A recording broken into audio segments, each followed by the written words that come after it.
uh, there we go. So we're off and at 'em.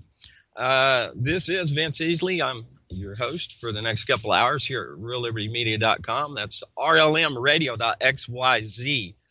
And going to be talking about a few things as far as words. And the title of this feedback episode 10 is War of the Words and the Enemies Within. And I'm going to come back and touch on the titling here. And Jose is listening right now. He's going to join me in the second hour. And I'm over at Lonnie Clark's page here on Facebook, the Age of Fission, host at ucy.tv, Monday, Wednesday, and Friday at 10 a.m. Central. Yeah, so she had a little problem cutting in and out, but she got her mic fixed today and off and going with Dana Danford. And I see you sharing right now, Lonnie. So let's see if I can underp over here. This is live radio, so I hope you like it. Some people prefer it. Where are you? Golly, Lonnie, I don't know why that's gone. I actually, my post, Facebook told me that somebody found what I posted to be offensive as far as today's broadcast. And so today, the Oregon protest, comparing that with the No Dakota Access Pipeline. I hear you pinging me. I'll be there in a minute. And also contrasting white privilege with people of color in history. And that's going to roll into the second hour with Jose. And golly, doggone it. I swear. It looks like something's gone. I wonder if I don't find your post, Lonnie, for tomorrow. You're going to be live on Facebook protesting V for Vendetta. Remember the 5th of November. Okay. Well, I'll be, of all things. So anyways, doggone. Let me just ask Lonnie to help me out here. What was it called? Shoot. I'm gonna inbox Lonnie real quick. I ask you, Lonnie, if you're hearing this before you get a ping there in your inbox, post that to my timeline, the event that you have.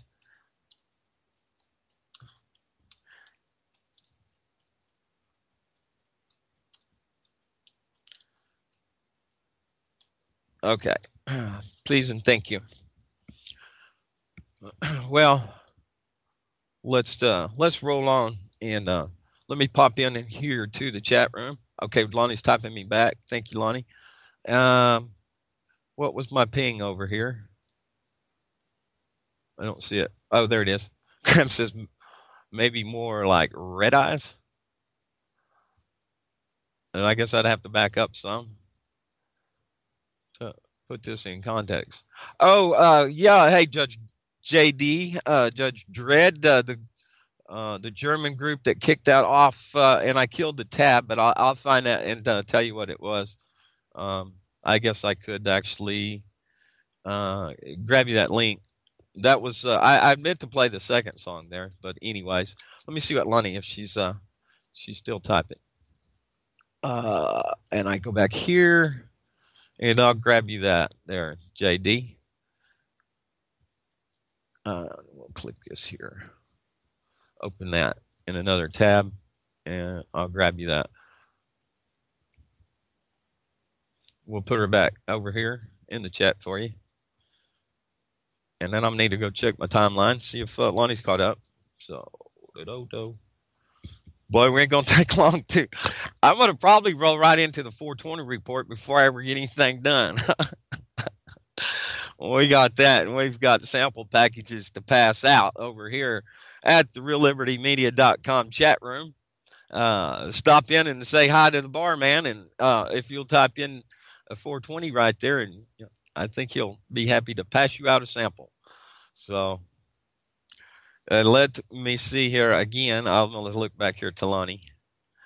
Oh, okay. So not so far. I will go then back to my timeline and see has it landed. Maybe she's done that for me now. I don't know what happened, if it was removed or what. I don't know. Maybe that was your post that said, oh, there's Becky. That was found to be offensive. Okay, Becky, thank you. You'll be hearing this later when you catch up down the road. I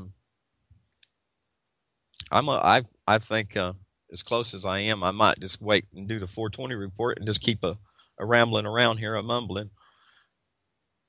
Sincerely, no, it's not just about the Oregon protest. It's definitely we're going to talk about, especially when Jose comes in. We'll be able to have some.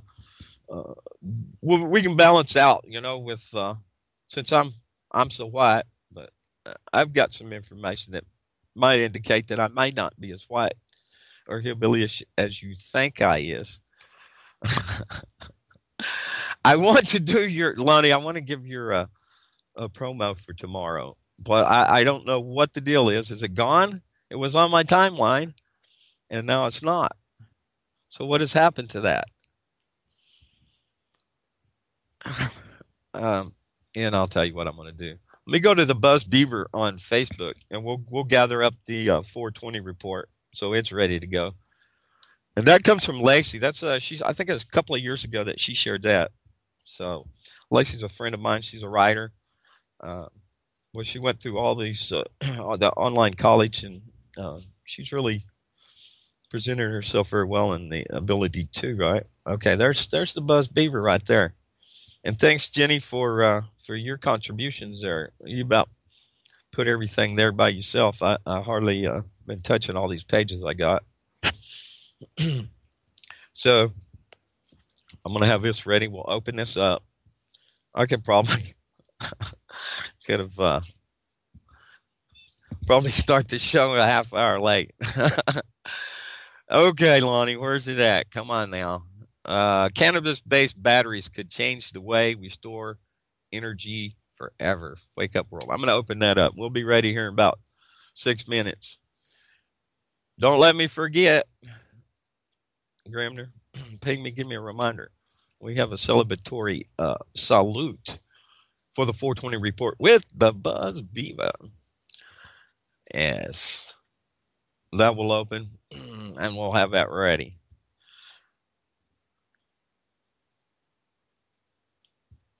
So maybe we can go back to that. Go back to me here. I'm afraid I'm overworking this bandwidth.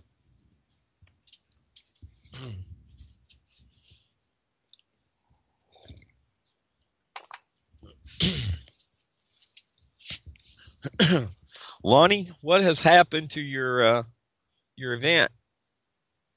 You've not answered me. All right. I think I might be able to I got 5 minutes. I probably can go ahead and intro this.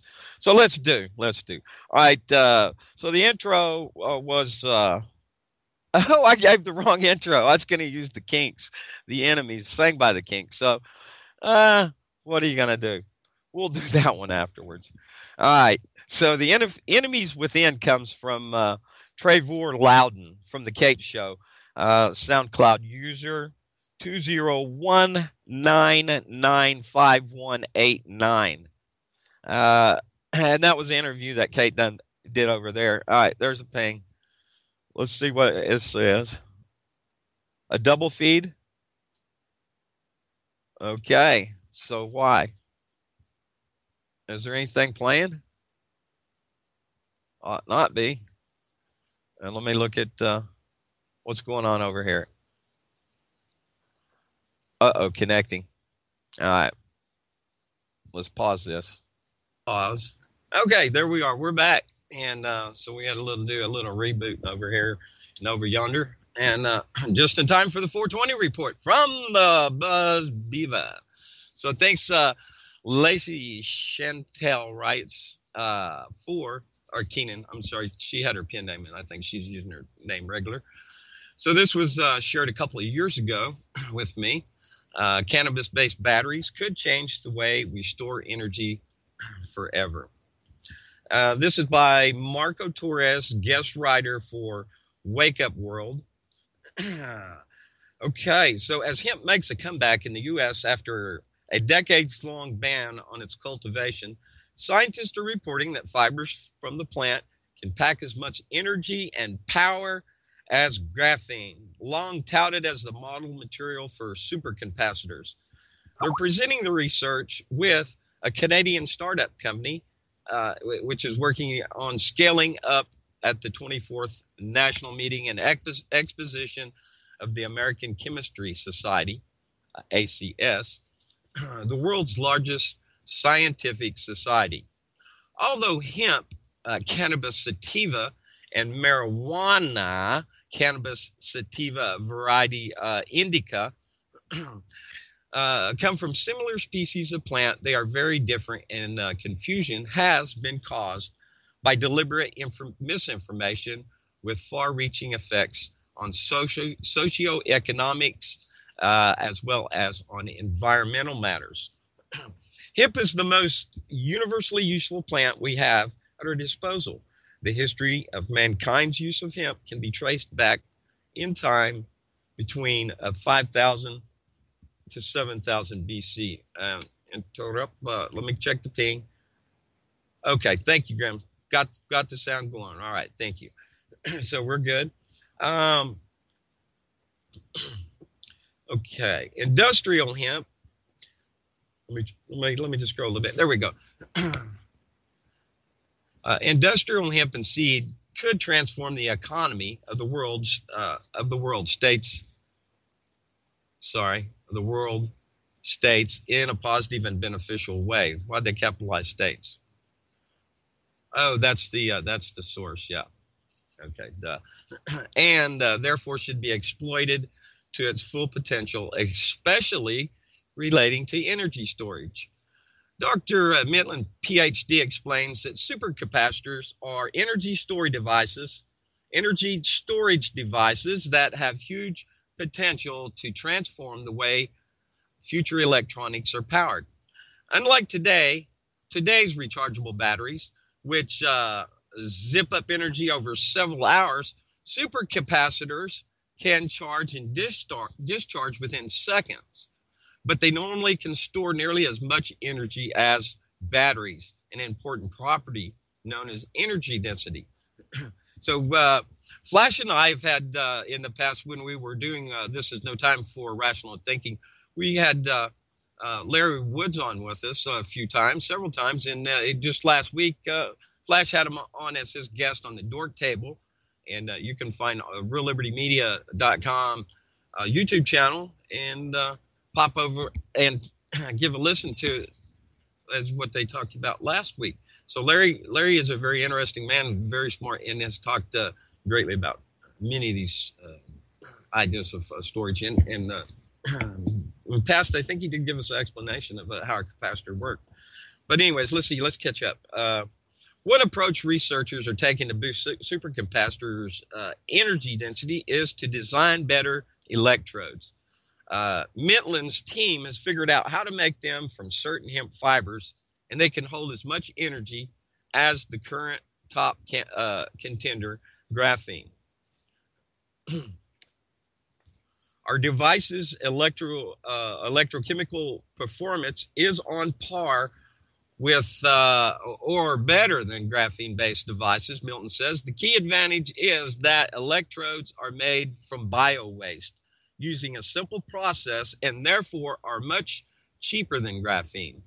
The race towards the ideal supercapacitor has largely focused on graphene, a strong light material made of atom-thick layers of carbon, which when stacked, can be made into electrodes. Scientists are investigating how they can take advantage of graphene's unique properties to build better solar cells water filtration systems, touchscreen technology, as well as batteries and supercapacitors. The problem is it's expensive. Hey, they even use the plant I've used for, the plant. I've used that plant. I'm gonna leave that with you there. That comes from wakeupworld.com. Cannabis-based batteries could change the world. We store, the way we store energy forever.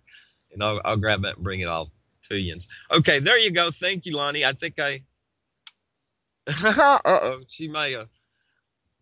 So the whole time I've been listening to the music thinking I was waiting for your show. Okay, we're going right now, Lonnie. If you'll pop me that link, I guess you're hearing me now. Pop me that link to your event so I can cover that. Let me just tell her again. In a box here. You link me your event, please. All right. And so then let me give this to you.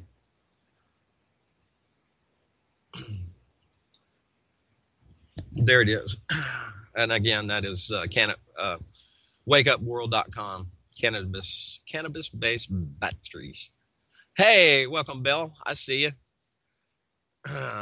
Hiya, Cheryl. That's Miss Belle. Taco Bell on YouTube. And so we'll get on back over here. And Lonnie's typing me back now. And I guess I'll wait just a second, let her catch that up. And then we'll move a little further along. We'll have more wake. And then we'll add some bake. Wake and bake. Okay, thank you, Lonnie. Yes, this is live. Let me look over here. We're still good, right? Yes, we are. Now, feedback, episode 10. War the words, the enemies within. And I hear you. Okay, don't try and stram another feed. Stream, yes. Okay. Bill, you can go back and catch Lonnie Clark, The Age of Fission. Her archive should be up, and Lonnie would know. So yeah, Lonnie, if you'll also include with your link to me the information for you, it's the nuclear proctologist on YouTube. So he does live stream there. You might go there, Cheryl, and take a look. Hiya. Yes. He was on with Lonnie a while ago. So let me come back here. There it is. There it is. Let me open this in a new tab. I don't know why it disappeared, Lonnie. So let me give you this. And we're just 30 minutes away from Jose coming on in. Okay, this is Stand Up for Our Planet, and this is happening tomorrow, and this is out on the left coast, Pacific Daylight Time at 2 p.m. So 2 hours later is 4 p.m. in Central Standard, or I guess, boy, I don't know why they don't just leave time alone. But anyways, 4 p.m. Central, 5 p.m. on the East Coast, way back east. Thank you, Lonnie. All right, so I'm gonna read you about this here, and thanks for your show today, and thanks Dana Durford for joining on call-in Fridays. Y'all need to start calling. All right, so this is Wayne L. Morse, U.S. Courthouse, 405 East 8th Street, and let's see, Lonnie, that's up in where you're. Which is in Oregon. But anyways, if you're on Facebook, you can find that event with that search then. And I'm going to grab it and post it over to my timeline again just a second there. Okay, so if you're a Facebooker, you can hear that stream live.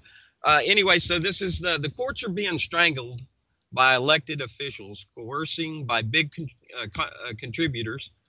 We must protect the long list of wrong actions taken by this government and demand correct action. Speak out now to, one, stop DARPA and stop harming our First Nations and water protectors. I see your message coming in. I'll catch you in a minute, Lonnie. Thank you. And stop, number two, stop the nuclear lies and denial of harm, radioactive waste, what it is causing. Revoke the Unpatriot Act. Stop endless war. End prisons for profit. Demand an end to the use of electronic voting machines. And number 7, speak out to demand a return to democracy. And that is, again, that's tomorrow. Are you willing to stand up for the planet? November 5th. Remember the 5th of November. V for Vendetta. Ooh, Lonnie popped a bunch in there. Let's see what she's got to say. Oh, she's giving me all the information. Yep. Okay, good. So it looks like she's figured out the issues she's been having on the phone in Friday. And yeah, it's Dana Durnford. Dana Durnford. Beautiful Girl by Dana on YouTube. Thank you. And on the internet search, that is the nuclear proctologist. So I gave you some wrong information. The protest is for everyone to do in their own town tomorrow. So I know that Lonnie has one of her friends there that is going to be streaming, and I forget where she's at. So this is going to be like a bunch of people coming in and doing the same thing, right? Like checking in at Standing Rock on your status update for Facebook. People are doing that from around the world. So stand in and find a place where you can stand and just look for that you're not putting yourself in subjection to somebody else. And I'm scrolling down here. Yes, and thank you, Lonnie. Yes, Nuts for Art, all together. NUTZFORART. That is Lonnie's YouTube channel. And thank you, Lonnie. No worries. Thank you. Lonnie Clark is a unapologetic, bleeding heart liberal. But you know what? She's one of the very rare people that can bring a crossover from people from across the bandwidth, as it were. I really appreciate what you do, Lonnie. I really do. Okay, so we have this, and maybe I'll start with my what would I call it, intro monologue. So, excuse me. I'll tell you what I'm going to do. We have a choice between a hump and a burro. Well, a camel wide and a burro. Cowboy killers. Okay. But I already read this, but let me go ahead and let's re-intro here, if we can, if I can. So I was talking about Kate. I think I've got all that covered. Visit the Kate show. She's Fox 1450 out of St. George, Utah. It goes through Chicago. You can find her on SoundCloud. And also Fox News 1450, like I said, the Kate Show, SoundCloud, and I really appreciate the work she's done. Now, if you was listening in pre-show, you will have heard me playing some of her episode from her journey. And I like to also, I mean, I found so much in common with certainly not my ability to speak as eloquently as she does, but most certainly the common factors in this journey of why do we speak as host on radio. She gets many thousands of listeners, and I get a few dozens, and I'm real glad that I don't have the responsibility that she does. So big shout out to her. Let's talk about this war of the words, and I doubt that I have enough time to even come around to doing much comparison or sharing the information, but about Standing Rock and about what's happened out there and the decision of a not guilty plea of the Bundy boys So anyways, War of the Words, the enemies within. This is feedback episode 10. Okay, faith. Blinded by the plight. We shout but seldom listen.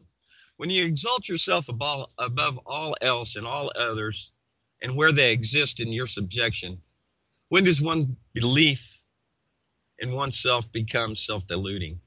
Well, where there's always someone or something to blame, right? So this is, we run into this a lot, especially when we're looking at the political scene of today. What a travesty. One cannot command a feeling, a belief, or an attitude. Thinking before acting is not enough to ensure reliable self-control. We need willpower, and we need more than just willfulness. We need rightness and soundness of will. And I share that from Dr. George Simon at manipulative-people.com, Character and Free Will. Dr. Simon is on air, ucy.tv, Sunday evenings at 6 p.m. Central. Now, when we're thinking about how we act, now, why I say this is I hope to be able to give some comparison in right action and wrong action, both at the not from the Bundy Ranch, where we many of us stood there and stood in the gap despite our fear, out to Oregon at the Malheur protest there. So, and I had been intended on being there, and I mean, wow. Those guys got found not guilty, which not the same as other people would say is exonerated in a sense. And I do have all these links over here, but I doubt till I get to them. Discussing both sides of this supposed not guilty as white privilege. So when Jose and I get together here in just about 20 minutes or so, we'll probably try to talk some on these ideas here. So let me continue then with this. In his renowned dialogue, sophist Plato, Plato refers to a common trend in which philosophers intentionally distort the truth so that it appears accurate unless viewed from the proper angle. To make this point, Plato gives the examples of the Greek statuary, which was crafted from which was crafted larger on the top than on the bottom, so that the observers on the ground would see it correctly. Of course, in the observers, if the observers could view it in scale, they would realize it was distorted. So, why I say this is our observations are certainly tainted or slanted towards our perception. Now, I took that from projectpurge.com article, The Rise of Anti-Whiteness. And you can find more as far as the anti-whiteness there. And this will, like I said, Jose and I will be discussing that. Okay, continuing. How to tame men. Horses, dogs, and men have one thing in common. Oh, yes, there's two things I can't stand is dogs and horses and three men, and that's three things. Okay, W.C. Fields, run along. Get bother me. Let me try again. Horses, dogs, and men have one thing in common. They need training in order to shed their wild ways and become civilized. Snap that whip. They need to be taught when to walk, run, sit, and add a H after S, and then you can sit on that, whether you be playing, working, and of course, when to cease fighting and attempting rape. Boy, rape is actually multifaceted in this. Beyond the of this sexual rape, there's rape of the land, and we see that, and that's the current system that we're looking to change. At least most of us here that are speaking up are trying to expose. And like I spoke on of Lonnie to the left and Kate to the right, you got to really listen to her journey, how she came out of the Fox and Republican ideology of they're right, so Fox is right, CNN is wrong. So she has come, oh my God, in 5 years, she has made an incredible journey. Kate Daly is another one of my heroes. Lonnie Clark certainly is, and she knows that because she's awesome.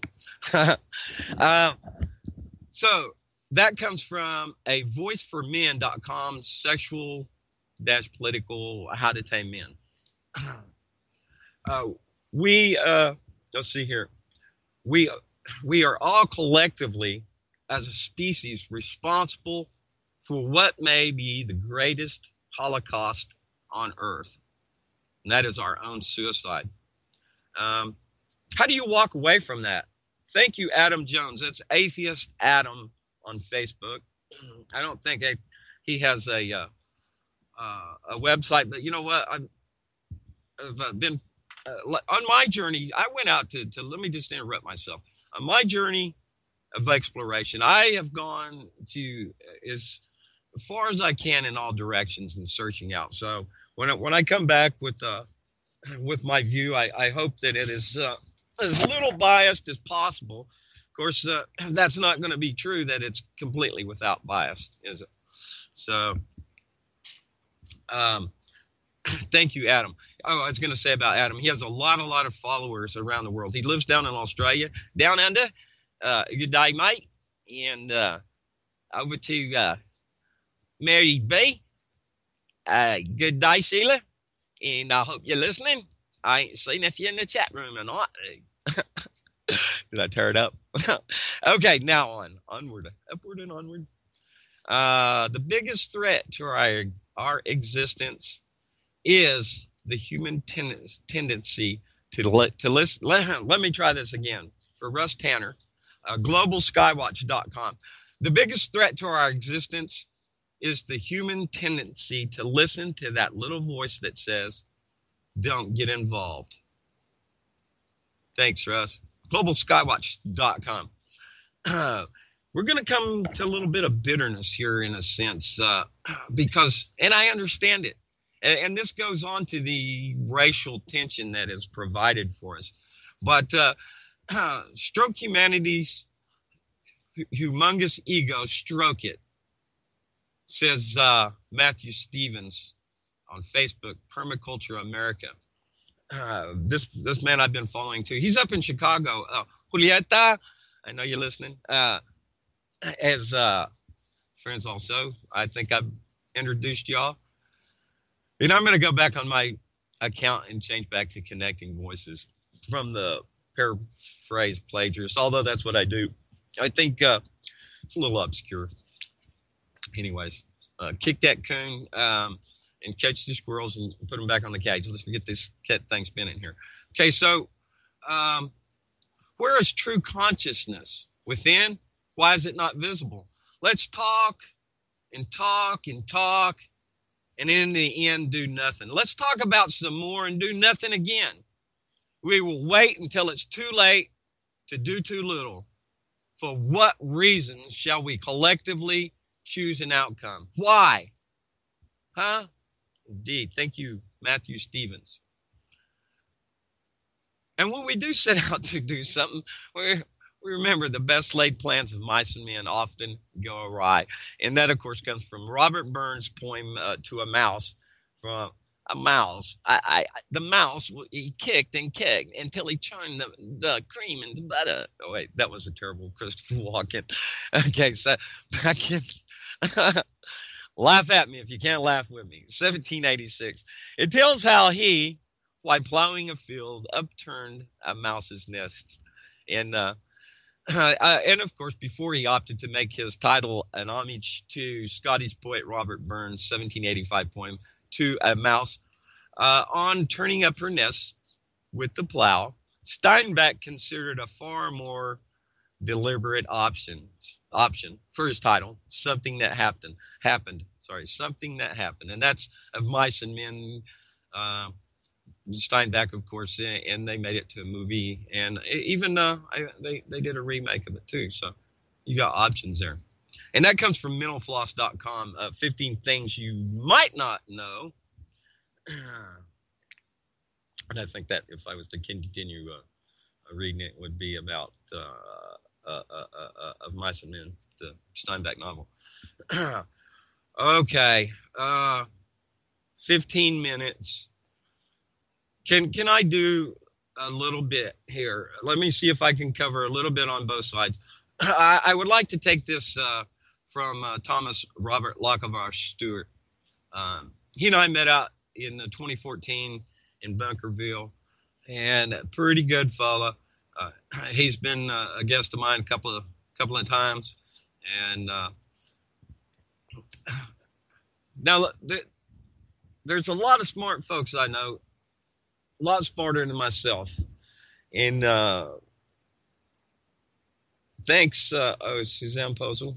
And that's for Kira's post for Revolution Radio, and that's going to be tomorrow. And I'll reach over and recover that information for y'all for Kira's broadcast of The Bridge with Kira tomorrow. Simulcast right here at UC, not at UCY, but at rlmRadio.com. rlmRadio.xyz at 4 p.m. Eastern time. And so let's go on. Let me. So I don't want to run out all my time. I want to be able to talk something also on the DAPL. But I'm going to read this from Tom. The Bundy and the rest of the group have been called anti-government by many mainstream media outlets and politicians. The problem with that is the lack of comprehension as to who and what is a constitutionalist, or what they are. To call someone who stands for the Constitution anti-government is like calling cattle anti-grass. What was that? Did I fall? Oh, whoever you are, Cora Martin sent me a contact request. Boy, it's one of them sky pokers, I'm sure. And if you're not, my apologies. Just call me a whore. I actually have a little note to that effect. Do I not?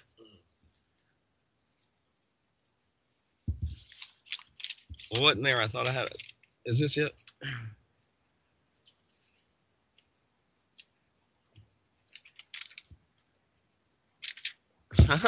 Did that really just interrupt me like that?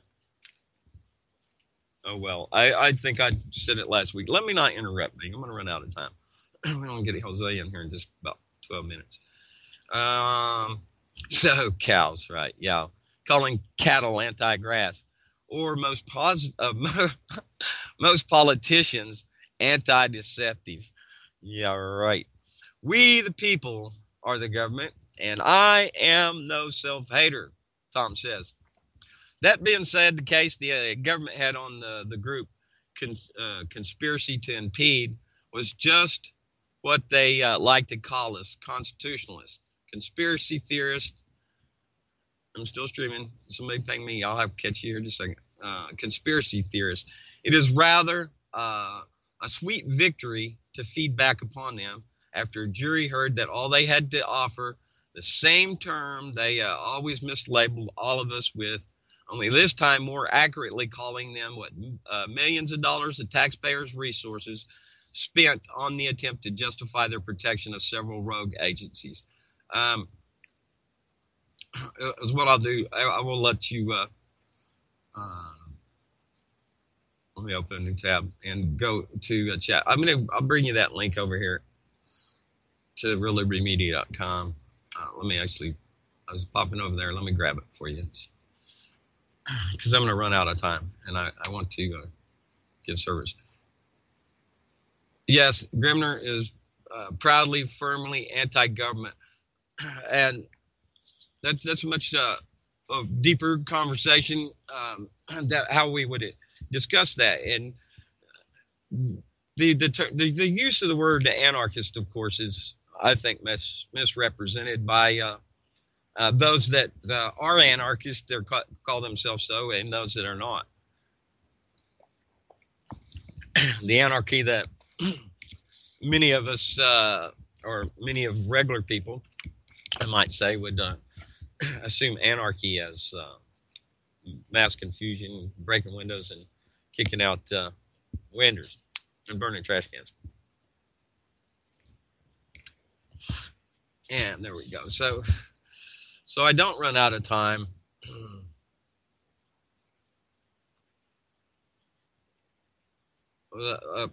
That's the event. Let me kill that tab, and let me kill Tom right here, so I don't take up too much stuff. And I'll kill the cannabis. Okay, now, see, I meant to play Lola the Kinks for my intro, by the Enemies on SoundCloud. So check them out. If they actually do some pretty good music there. I just found them yesterday, and I have an inbox over here as well. Let me check that. Then I need to go back to. Okay, Lonnie. Thanks. Tell us what time we can listen to this program and days and times before you go. This program, I'm assuming this one that I'm speaking on right now. Yeah, this is feedback. Fridays, noon Central, weekly, and actually, so at least for a little bit here, I'm going to switch up on you guys next week, and I'm going to bring back some archives so we can bring them back to the internet, the archives of what matters worldwide, and we're going to be rolling in with Jose is going to be coming in here in just a few minutes, and but yeah, he was my second hour partner there for a long time over there at UCY.TV, and I want to bring back to the area, and I want to be able to so I'm going to take some time and go back into learning some more stuff here, and come back with some more better presentations. So thank you, Lonnie. But that don't mean that my mind ain't subject to change between now and then. Anyways, let me go back over here.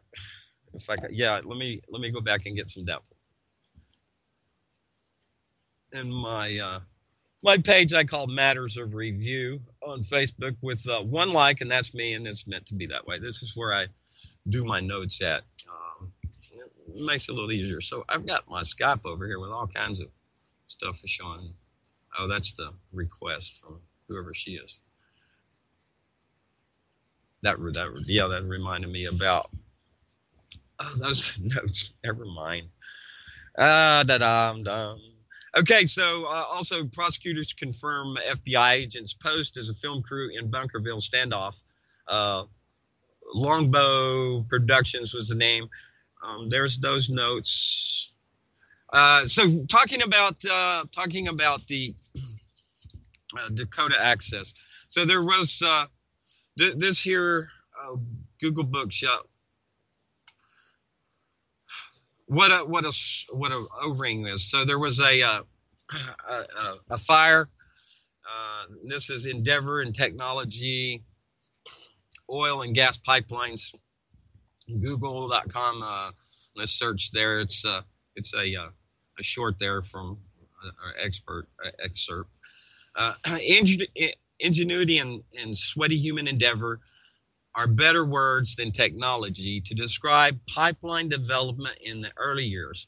Cast iron pipes replaced the wooden logs soon enough, allowing experimentation with threaded joints. In 1880, Solomon Dresser, an unsuccessful oil driller, developed a threaded coupling with a rubber O-ring that effectively and cheaply sealed oil and gas pipeline connections and made installation easier. Dresser went on to found the company that became, at its peak, Dresser Industries, before Halliburton absorbed and broke it up. For the next 40 years, Dresser's design remained the pipeline's industry favorite coupling. So they were talking about digging up some of these threaded couplers, and there's several different types of connections, from butt welds to bell and spigot to Victaulic coupling, in flange connections. There's many ways of connecting pipe. So, as my understanding to this recent blow up, that was the culprit. as they were digging up to replace these. But whatever.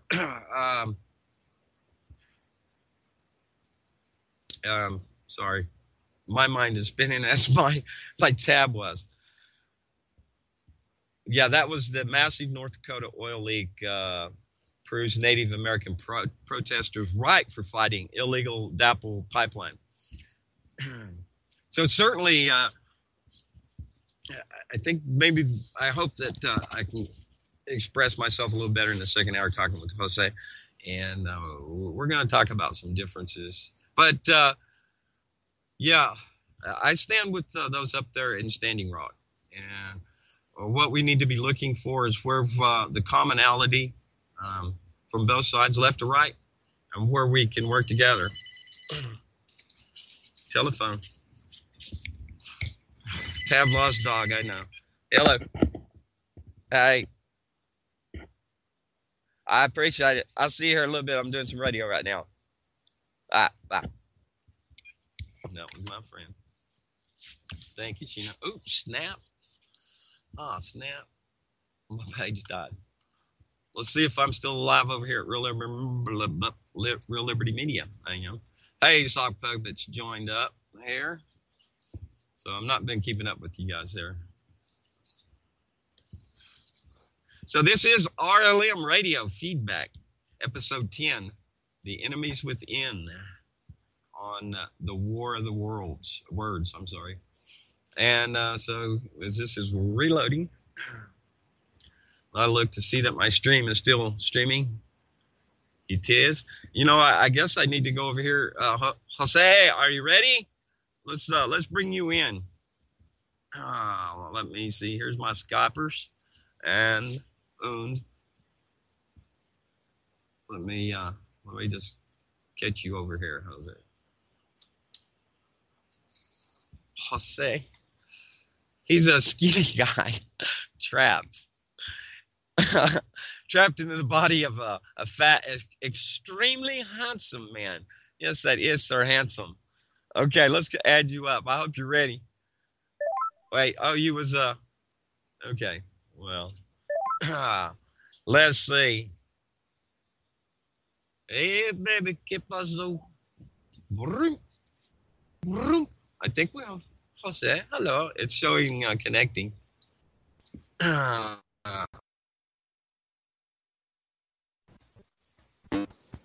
There, I hear you. What's up? Hey. All right, we got you. All right, thanks, Jose. I'm glad to join that you can join in here. And we spoke for a while yesterday. Of course, we spoke in many hours together, and you hosted the second hour of What Matters Worldwide for quite some time. And so when I thought about speaking to this white privilege and looking at it in contrast to and this may be what somebody found offensive when I suggested the use of the words people of color. I know that's a generality, and I use that on purpose because, for many reasons, and one being that this guy I worked for, he'd always call black folks, he'd say colored, and I'd say, what color were they? Every time he'd say it, and he'd say, oh, black, and I said, oh. But anyways, I always thought it was so funny, and he fell for it every time. How you doing, brother? Glad you could come in. I am okay. My favorite gringo. Pinche güero culero, güey. Okay, it's funny how you started your the topic with that friend of yours who would fall for it every time. It's difficult to know exactly what on your post was offensive without knowing, pardon the term, but the color of the person that reported it, right? Yeah. You know, I mean, we were discussing yesterday, and I said, a lot of white folks, I don't really think that there's a lot of white supremacists or racists out there. Right. There's still some. There are still some, because we still have the KKK and we still have the neo-Nazi movement and believe that and the Aryan, what's what's that group called? The Aryan Nation. Aryan Nation, yeah, Aryan Brotherhood. Right, that believe that, whites need to be in charge and everybody else basically just needs to go back with. But not at this point anyway. But anyway, I really don't think. I think those people represent the vast minority of whites, and I know it's a delicate topic, for white folks. And when I say white, I'm including even all you folks out there who, when I use the word white, you say, well, I'm mostly kind of pink, or I'm mostly kind of peach. Yeah. You think you're being funny, but the point is that you're of northern, Western European descent, and that does exclude Spain and Portugal, although the Españoles and the Portuguese are still white. They're still European, right? A big problem I get all the time when I'm asked to discuss the topic is I say, well, the Europeans, were real bad to the native peoples of this land that is now referred to as America. And when I say America, I do mean North and South America, right? And the comeback that I usually get from white people is, well, the Spanish were mean to the Native Americans too, as if the Spanish or the Españoles were not European, because I guess they're considered a lesser people because they speak Espanol, which is probably a direct insult to Mexico and below, because they're basically equating España or Spain with everything illegal or south of the United States-Mexico border, right? And the shame there is that people of the nation that we all call Spain, and I call it España, don't like Mexicanos. We're told, for example, me. For those of you who have seen what I look like, who have met me or seen pictures of me, I have been accused, and rightfully so, of looking hardcore Mexicano, right? I mean, I could be the poster boy for Mexicano-ness. If you think of Pancho Villa, then you would think of Jose. And it is not Jose. What is his name that you say here? Wait, in chat. Where'd he go? Who? That's Judge Dredd in there asking if this is... I must be past it. Oh, wait. Who is this guy? Do you know? If I can find it. Dadgummit. Oh, I turned off the chat. You know how I am about Okay. No, there it is. Jimenez. Jose Jimenez. Jose Jimenez? Yes. Or Cuervo, says Grimner. Okay. This is Jose M Gonzalez. Yeah. See? Yeah. And it's Jose, by the way. I think Jose. Not Jose. Yeah, it's not no way Jose. Yeah, Jose does not rhyme. Jose does not rhyme with way. Anyway, and it's one of the. Maybe we should go there, right? Because it's one of the. It's one of my pet peeves. The getting the name wrong. That's the easiest way to show disrespect for anybody is to get their name wrong, right? Vance? Yeah, but you can't say my name wrong. There's so many ways to say my name. Vicente and Jay. Wait, that rhymes. Yep, but we can still get it wrong. I can call you Herbert. Who's Herbert? Well, you are now. You know what? That fits too, though, because I like herbs. So hey, call me Herb. All right. Okay. So you're difficult to insult. I get it. Okay. But it does stem from a lack of respect, and basically we're discussing white privilege, which is what I was kind of leading up to when I said there's very few people who are actually really racists, bigots, or prejudiced. There are very few that are intentionally so. They're just. Well, we're losing a little drop from you there, Jose. Let's see if we're picking you back up. Am I? There you go. Okay. Yeah, you're coming back in. Go ahead.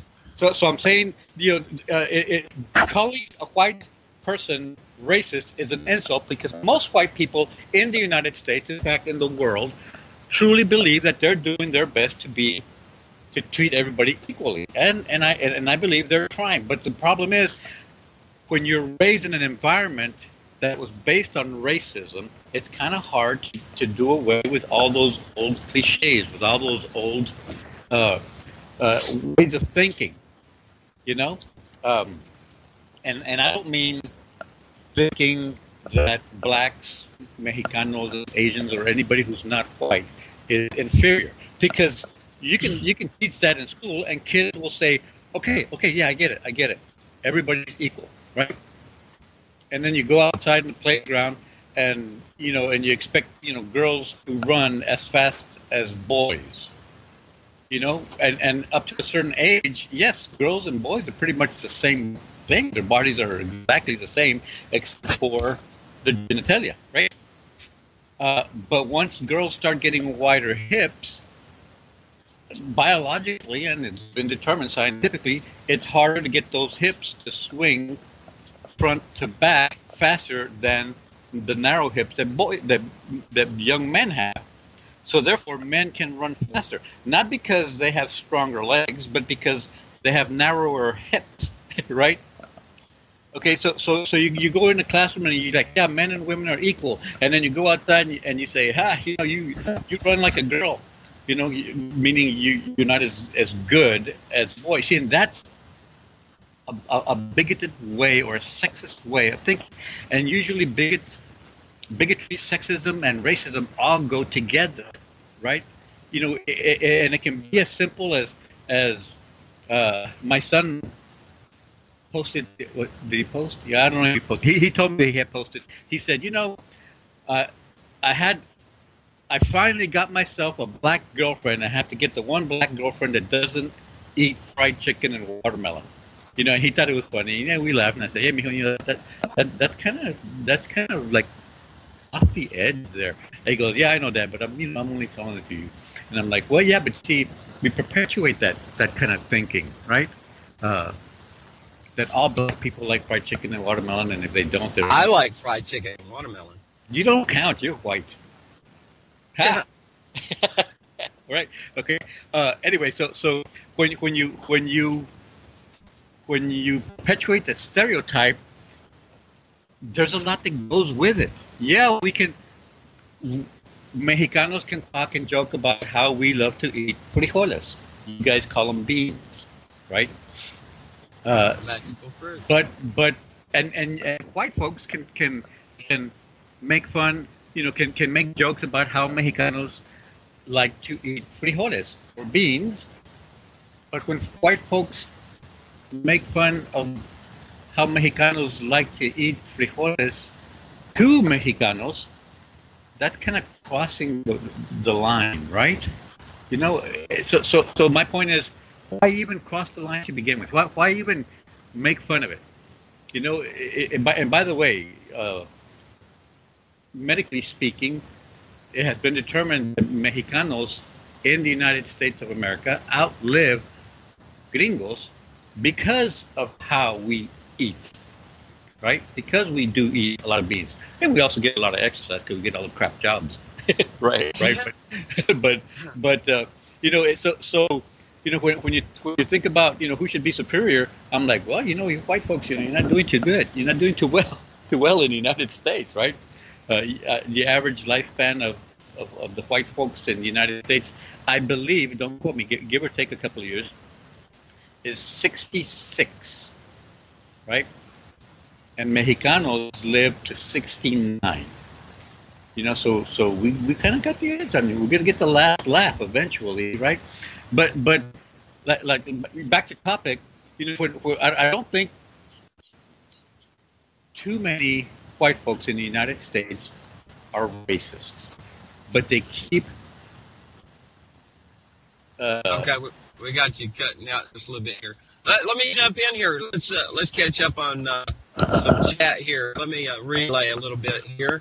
And by the way, I was wondering, do they have small lot trees? And I know you was talking about the big lot trees. So just wondering. Okay. Wait a minute. It scrolled on me. And I'm not sure what Cheryl meant by, so you're saying he's like two. That must be somebody else. All restaurants are Taco Bell. That was Demolition Man. That's from Frumpy. And Grams has some things to say. Now, Judge Dredd, that's his new name, he says that you're just coming here to make a grand pronouncement that modern America environment based on racism. Graham says bigotry, racism, and sexisms are all mental dis-ease. I like that distinction there. I like that too. Yes. That's Grammy Mary. She's does the Grammy's Rocket Chair Wednesdays and Fridays here, and she'll be on later tonight, 6 Central. That's Texas time. All right. Tejas. Grainer says, and what does Jose? I have to consciously make myself try to use the Latin tongue. What does Jose have against fried chicken and watermelon? They're both delicious. I agree. Judge Dredd said, Graham, is there are theories about these behaviors are normal. Yes, and Cheryl is Taco Bell, by the way, on YouTube. She's got a lot of good stuff.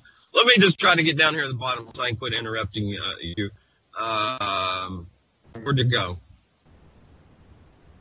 I'll end with this. So Jose is worried about white people propagating bad things about Mexicans. And there's a video. If you're in chat, you see it. All right, let's get back, Jose. I've interrupted this long enough here. I do like the the Demolition Man reference there to the movie Demolition Man. Yeah.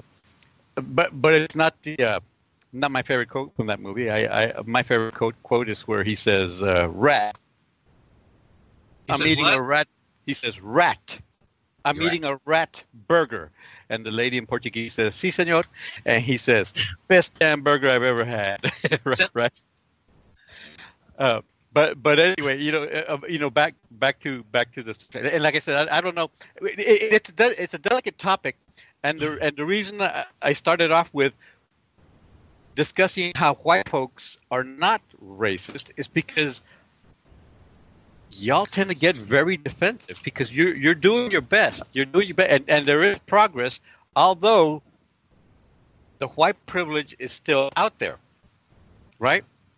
And you have we'll talk some on that, and I think the fact that Obama was so even if he was selected, but overwhelmingly accepted, certainly by the majority of maybe not the majority. I don't know what percentage, but a lot of people in America like Obama, and I don't know why he gets to be called a black man because he's half white. So I mean, how do you make that divide? And that's what I think. Looking at this. Division and how it's used against it. It's age old. So this division and this separation and difference and calling white privilege to the Oregon protesters out there, I think it's somewhat unfair, and I think it's not really understood either. And I think we miss a grand opportunity to stand together and come to an understanding and because we're all one race. There's no such thing as race when it comes to mankind. See, now that right there is the perfect demonstration of white privilege, because you get to say that we are all one race. And remember, I was telling you yesterday where you said, the way I grew up, I don't really have, white privilege. And I told you, yes, you do have it. Whether you enjoy it or not, whether you admit it or not, you do have white privilege. let's back this up just for a minute, and then I want to hand it back to you and expound on it. Let me qualify that statement. All right, so as a little kid up in northwest Arkansas, I lived with my grandma and grandpa for a while, and there wasn't nothing but white folks up there. Now that's between Bentonville and Gravette, Arkansas. Of course, Bentonville being the big home to Walmart. So things changed, you know, in the I guess it was the early 60s, Sam Walton, his little store was wiped out, and he took the insurance money. It was wiped out, I think, by a tornado or fire. He took that money and he parlayed it into what we have now. And, you know, what, 2 or 3 generations of Walmarts later, we have what we have. So there's a big population now in Bentonville in diversity of ethnicity there. Which when I was a kid, and I'm 52, that did not exist. So, and you and I talked, and I gave consideration to using the shock words and stuff, and we decided not to. And I want to refer people to Libbe HaLevy. I didn't read her. She was talking about sexism and stuff on a post of hers on Facebook. But, so there is certainly substance to what you say, that white privilege does exist. So as a kid, then I move on and go to Tulsa, where I was born, back to Tulsa, and go through school there, move out in the country, about 4th grade, 4th, 5th, and part of 6th, and back to Tulsa. In grade school, I became best friends with Larry Thompson. His mom was Creek Indian. His dad was white. But nonetheless, he was still Indian, even though he was half white. We ran together with the powwows, you know, his friends and family. When I moved to Manford, Oklahoma, out in the country, you know, again, almost exclusively white. He moved to north side of Tulsa, which at the time there was a definite class distinction line there about was it Admiral Peoria? Admiral, I'm sorry, it's been a long time since I lived there. The wrong side of the tracks. So that's mostly black in the poor white folks, and really no Mexicans in Tulsa now. Now there's a large population. If anybody is familiar with The Outsiders, the book by S.E. Hinton, also made, of course, into a movie, The Outsiders, you can see that class distinction, the hoods and the socialists, still white, though. I didn't see any interaction with black folks. I mean, there was a Grimner says I have white privilege minus the redneck points, which are taken away. Ding, score.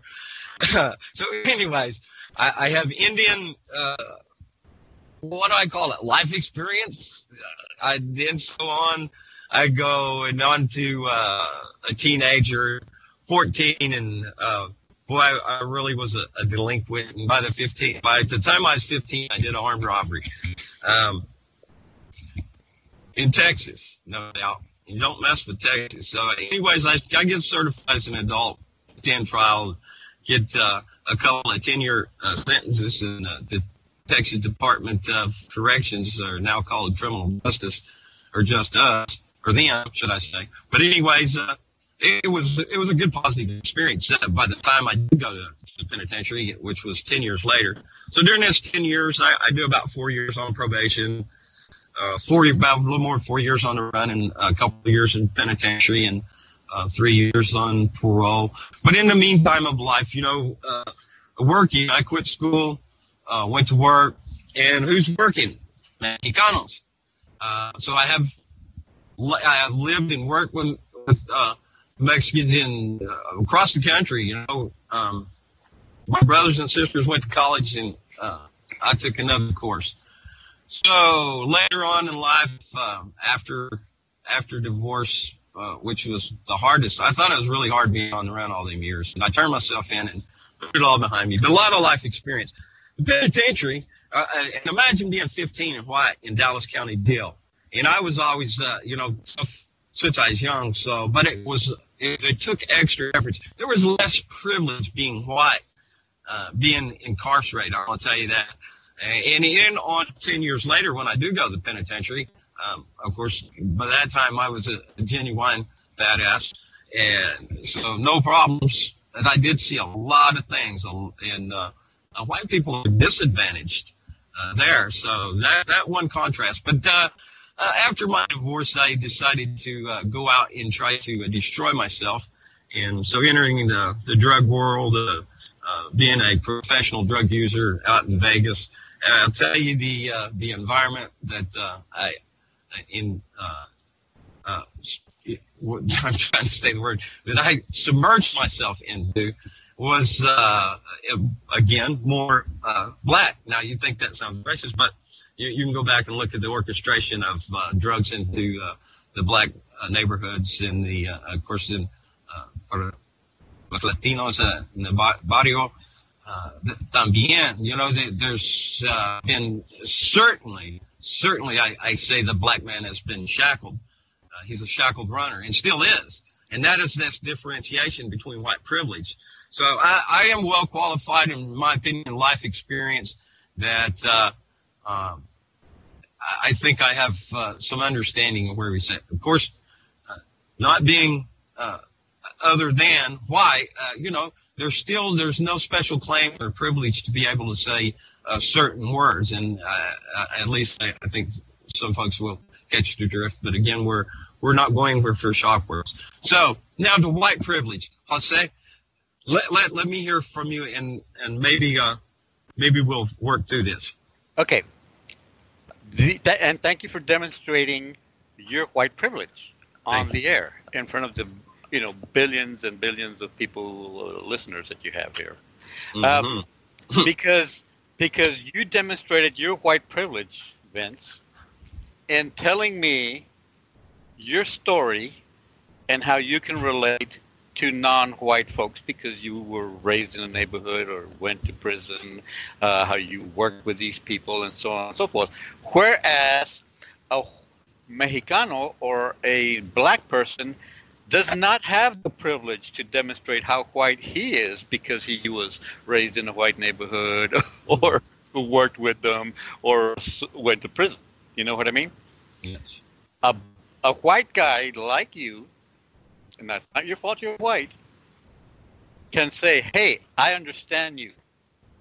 I am like you. I have been there. And you will be accepted. Yeah. But I've been called a chameleon. You know, my accent will change. You know, as I acclimate where I'm at. Right. And that's part of your privilege. But no matter how well spoken a black man is, with very few exceptions, and I still don't think Obama was elected, like you touched on that. I don't think America was ready to elect a black president, just like we're not ready to elect a woman president. But it's all politics, and it's a whole different topic, right? But be well spoken and speak and still be accepted into white society, and you'll find a lot of examples of that. And of course, they may be the exceptions to the rule, but it's everywhere. You know, right? The big right now the big issue on social media is police brutality nationwide. For the last few years, we're finally seeing it. Mexicanos, blacks, and other minorities have been seeing it for centuries. I'm glad that white folks are now seeing it, right? Well, they've seen it in the past too. So I mean, it's not the main, but it is the exception and not the rule. Right. But back in the 60s, when television did show, cops, beating these black folks, with batons and dogs and fire hoses. People, white America saw this newscast and said, "Why are all those black people so angry?" The black people were being beaten, and white America was asking, "Why are they so angry?" They weren't asking, "Why are these police beating these Americans?" Because they were Americans. But that's not what white privilege saw. White privilege saw angry black people, right? Anyway, so like I said, you demonstrated your white privilege in that you can say, "Hey, look, I've been there. I know what you're going through," and I accepted it. Most people, especially white, will accept that story. Some, But if a black man were to say, "Hey, I'm one of you. I worked hard. I went to college. All I need now is a job." He's not going to get that job as easily as even you. You said easily. That's my long-running inside joke. And anybody, I have a patent or trademark on the word easily, easily, and easy. So put a penny in the bucket there. Pay up. No, I'd like to go back in time a little bit. In the 70s, 80s, into the 70s, early 80s, integration was and busing was taking place.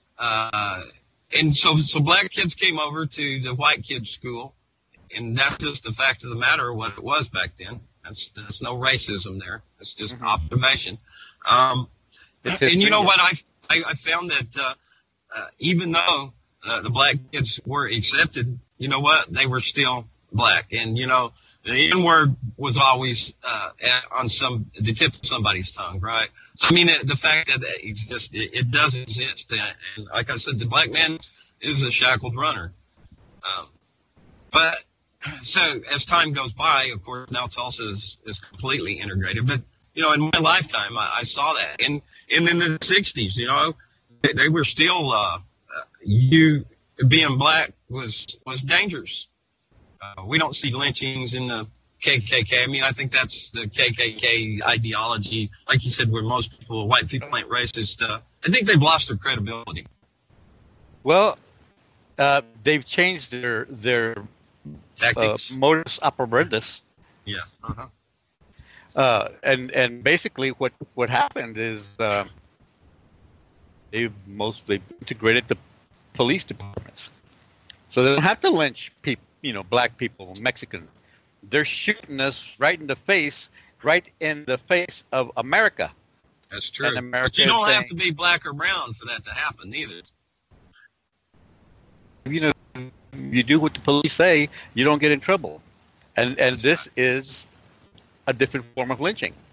Instead of America saying, why is this cop killing unarmed black men?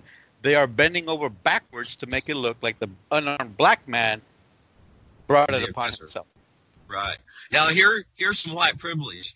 For me, the perfect example of white privilege, Jane Elliott says, the number one. Oh, I'm gonna get this wrong. I know.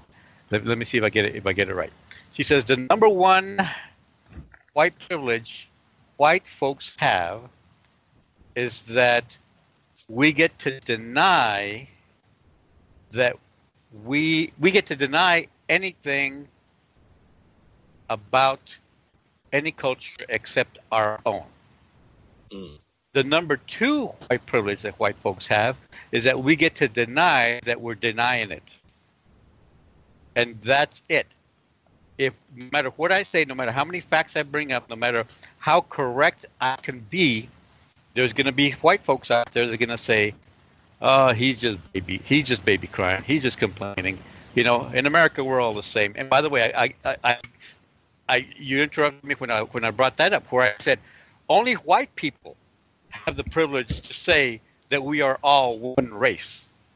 Mm-hmm. Because if Mexicanos try to say that, you're going to kick us out of the country where my ancestors worked and toiled before the Europeans got here.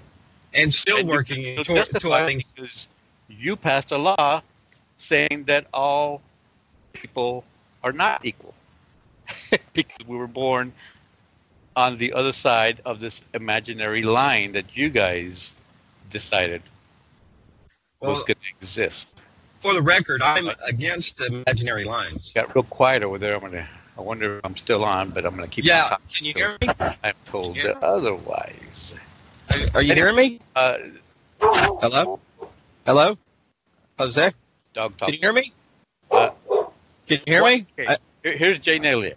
White people's number one freedom in the United States of America is freedom to be totally ignorant about those who are other than white. We don't have to learn about those who are other than white. Number 2 freedom is the freedom to deny that we are ignorant. That's James Elliott. Okay, I'm going to go mute here and let the dog out so he can chew on a cat. Okay. Are you still hearing me, Jose? We're 30 minutes into the show, but I don't want to be talking over the barking dog, so I'll be back. Vince, this is your chance to talk. Okay, I'm hoping you're able to hear me there. I'm not sure, and I hope you're hearing me in chat. So, somebody please tell me, Athiest, do you hear me? And I'd like to wait for Jose to come back before I re-engage in the conversation. Okay, thank you, Grumner. Still going fine. Minority privilege. Okay, so I want Jose to be here, and Judge Dredd there. We want to address that as far as the equal opportunity affirmative action.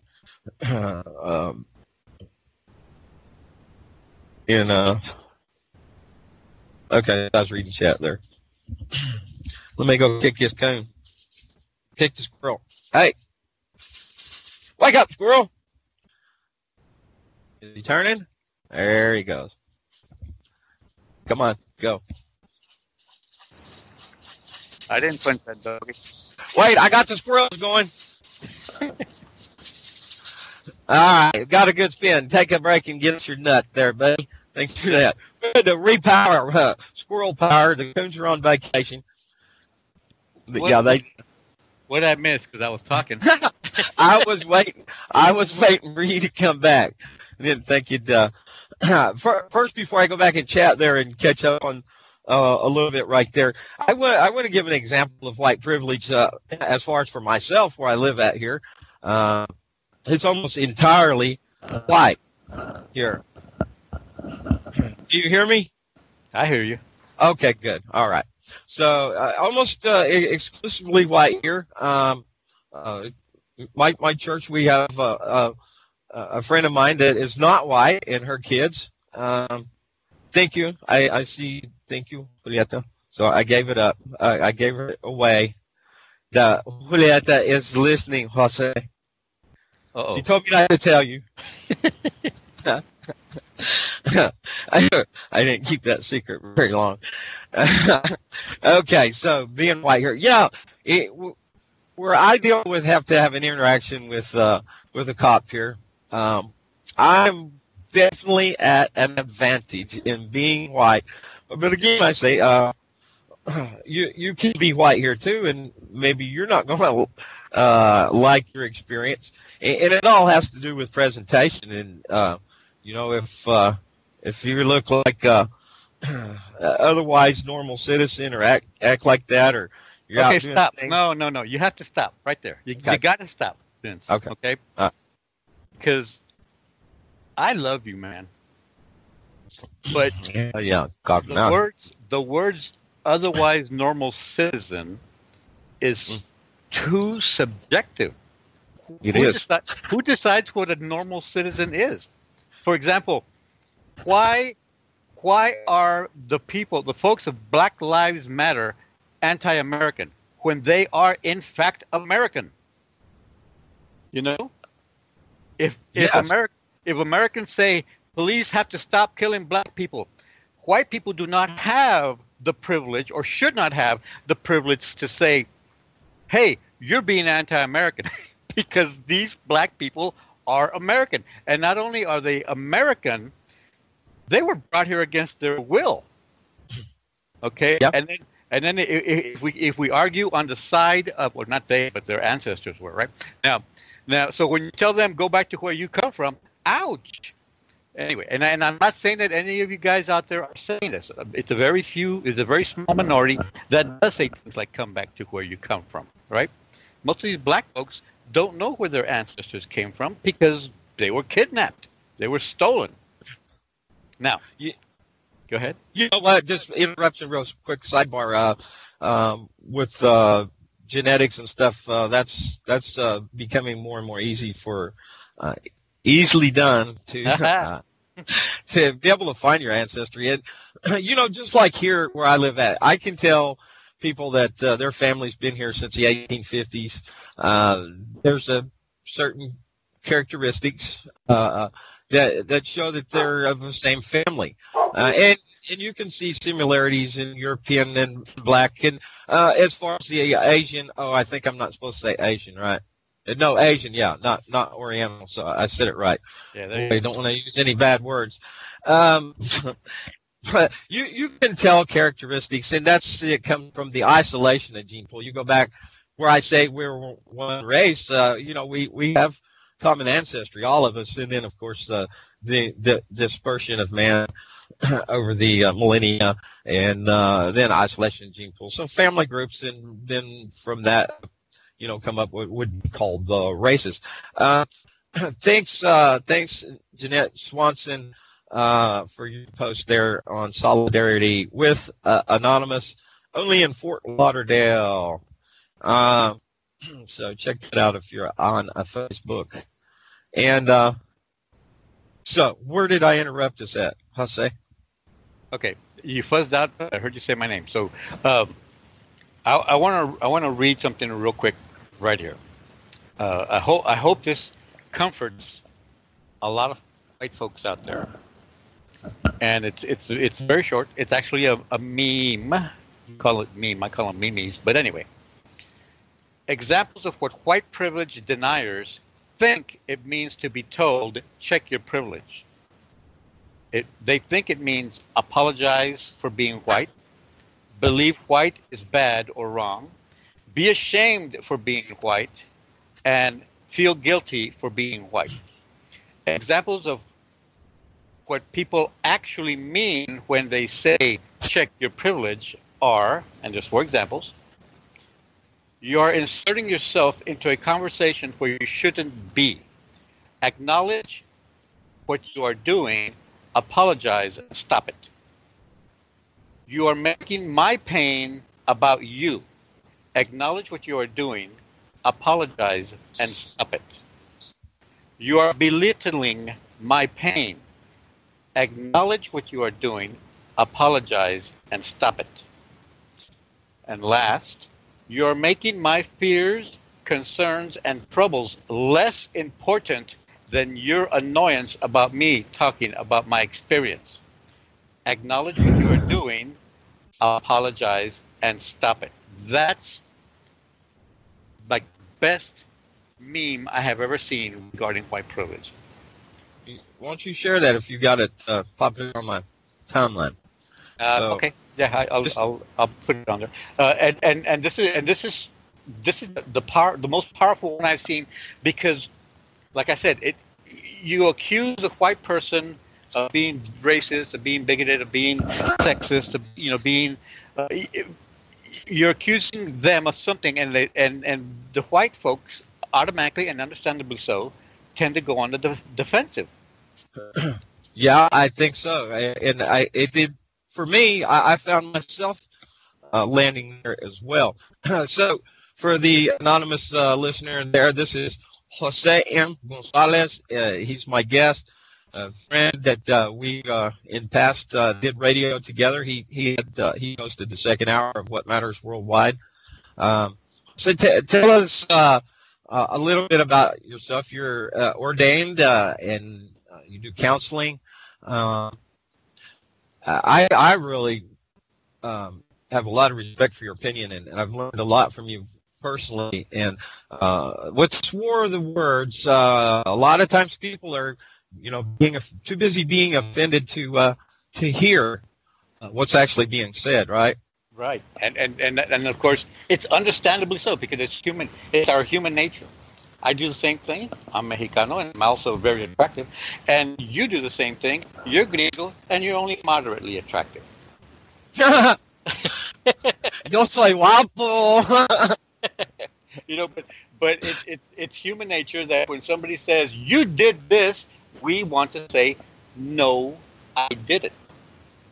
No, some people like to say, oh, no, you didn't. Yeah.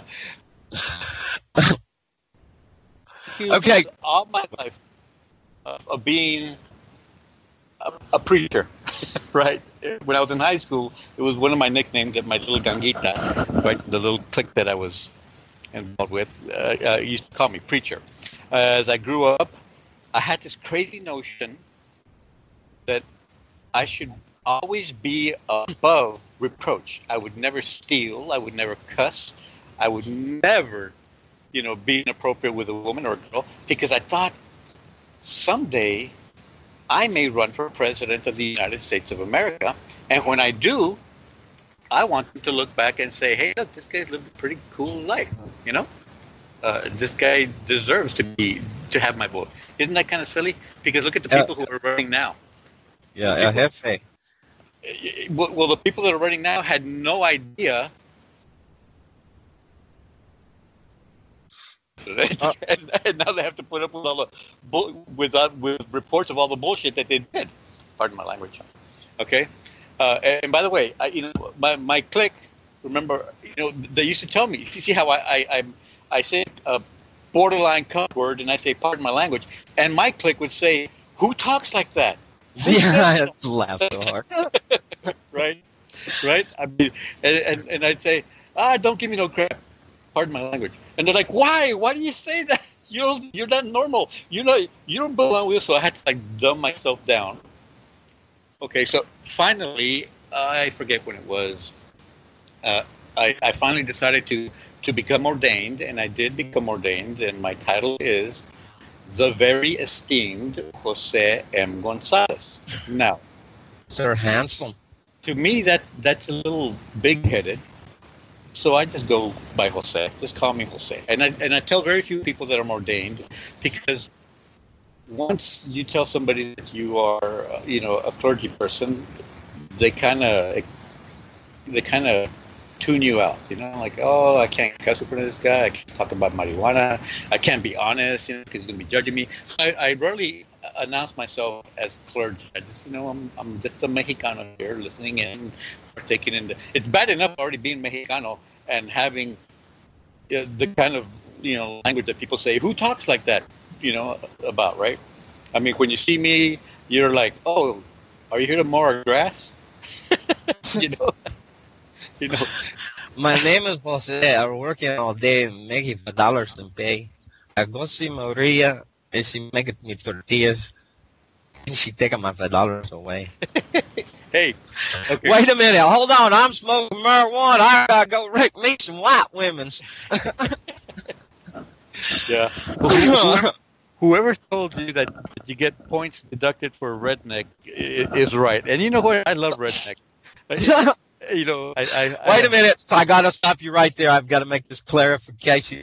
I'm much more than a redneck, but I'm like a redneck, hillbilly, southern fried slice of country with a western swing and a dab of pico de gallo.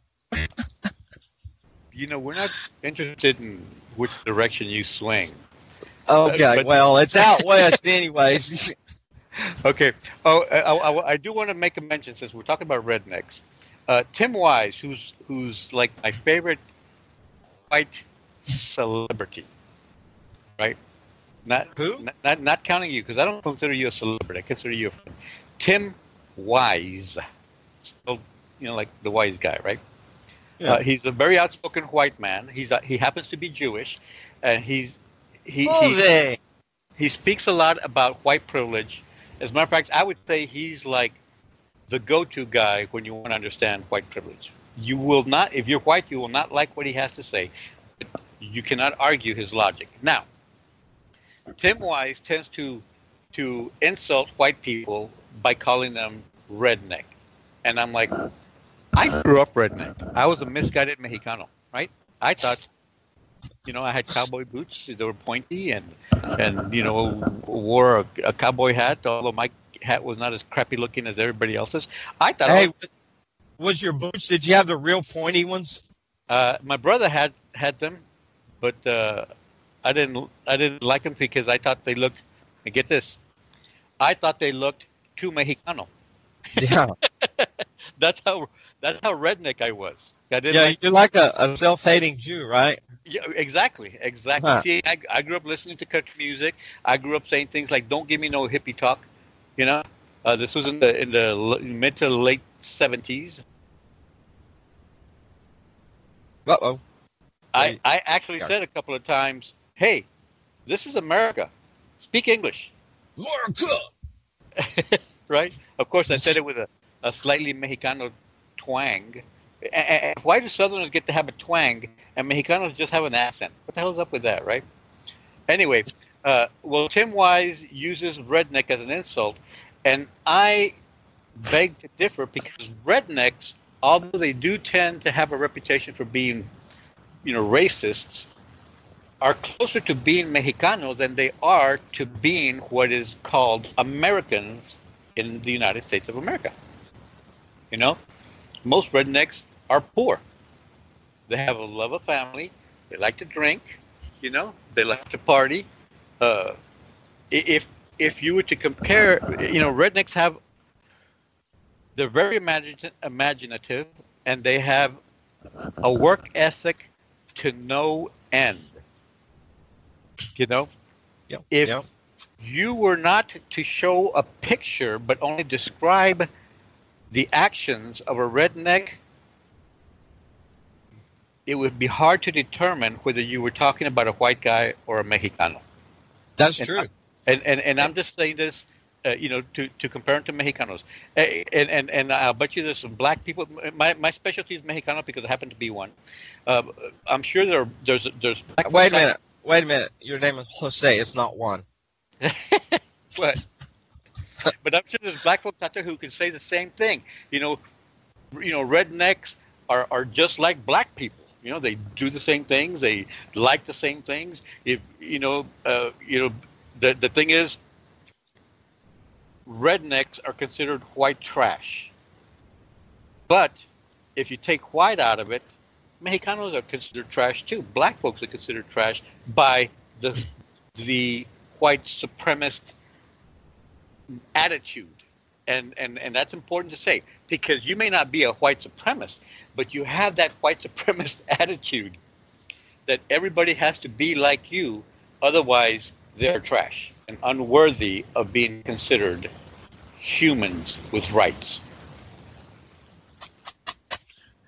And delivery! I've got your hood and sheet ready from the cleaners. Leave it outside, thanks. I don't. What? Oh, I thought I was on mute. No, not my. Those aren't mine. Here, I'll take them. Because I can use them some other day. And that's another, like in the movie Blazing Saddles, where the black sheriff and Gene Wilder, may he rest in peace, had to sneak into this group of white supremacists. They dressed up as KKK members, right? But only Gene Wilder can pull it off because his hands are white, right? And when they asked the black sheriff to sign or something, and he puts his hand, his cover's blown. Okay, once again, the white privilege, right? Why did Gene Wilder get away with it and the black guy couldn't? I mean, it's not the black guy's fault he was born black, but it's this attitude where who came up with the idea that you have to be like us in order to be worthy? Who came up with that? Very few people know that Mexicanos are actually an indigenous tribe.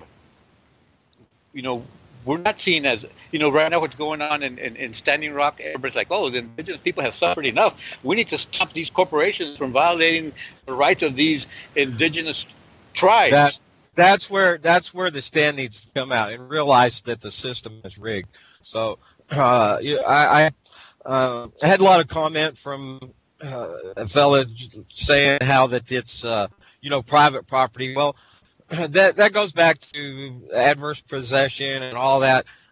You can look at the different treaties, and even into 1951, where that land where the crossing is in dispute.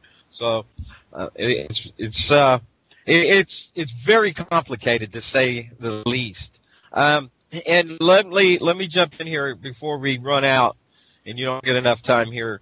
Let me back up through chat there and let you address this the comment from Judge Dredd of he called it Equal Opportunity Act or something. I think affirmative action. Okay, shoot, but you never give me enough time. I know.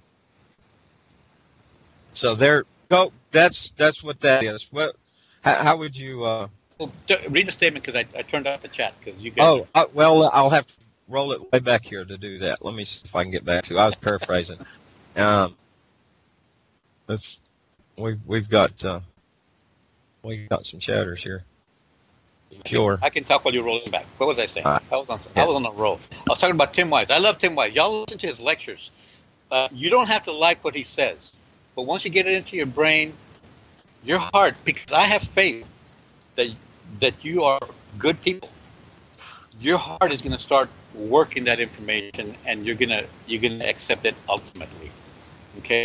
Another good one is what the heck is her name? Dr. Joy DeGruy. One word, D-E capital G-R-U-Y. She is awesome. She's black, and she talks. She likes to refer about how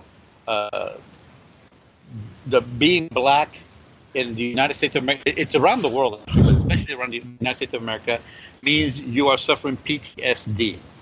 Now we accept, that a soldier may have had a 2-second experience in combat that will now affect him for the rest of his life as PTSD, but we do not accept that 500 years of slavery and oppression will affect black people today.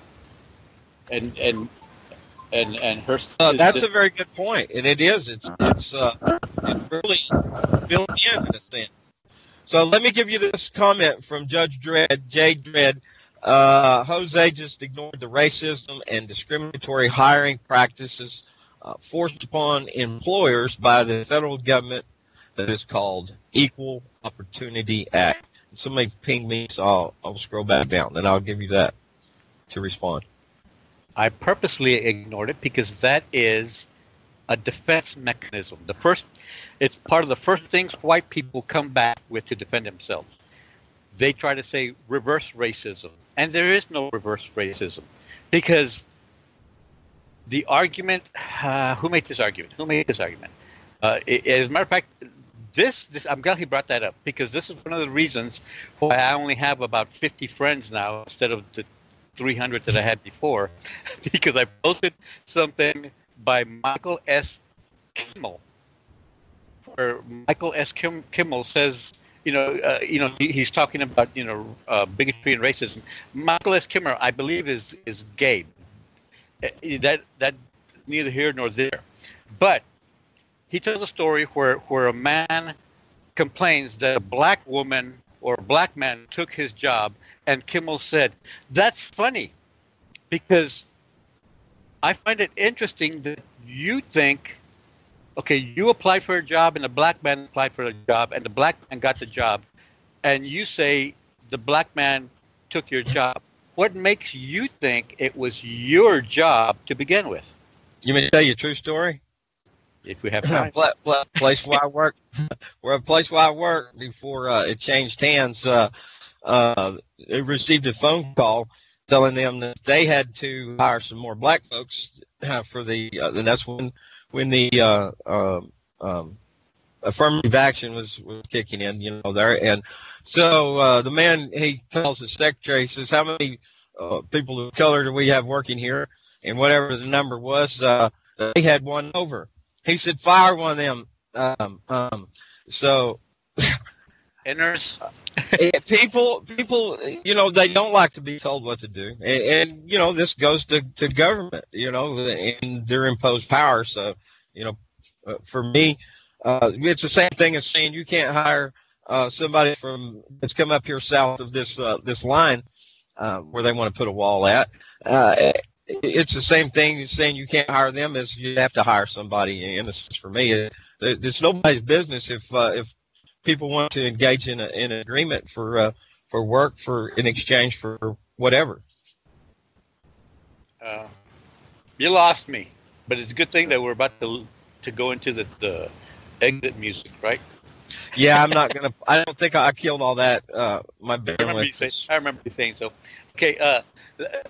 One thing Kimmel says. To be white or straight or male or middle class is to be simultaneously ubiquitous and invisible. You're everywhere you look. You're the standard against which everyone else is measured. You're like water, like air. People will tell you they went to see a woman doctor, or they will say they went to see the doctor. People will tell you they have a gay colleague.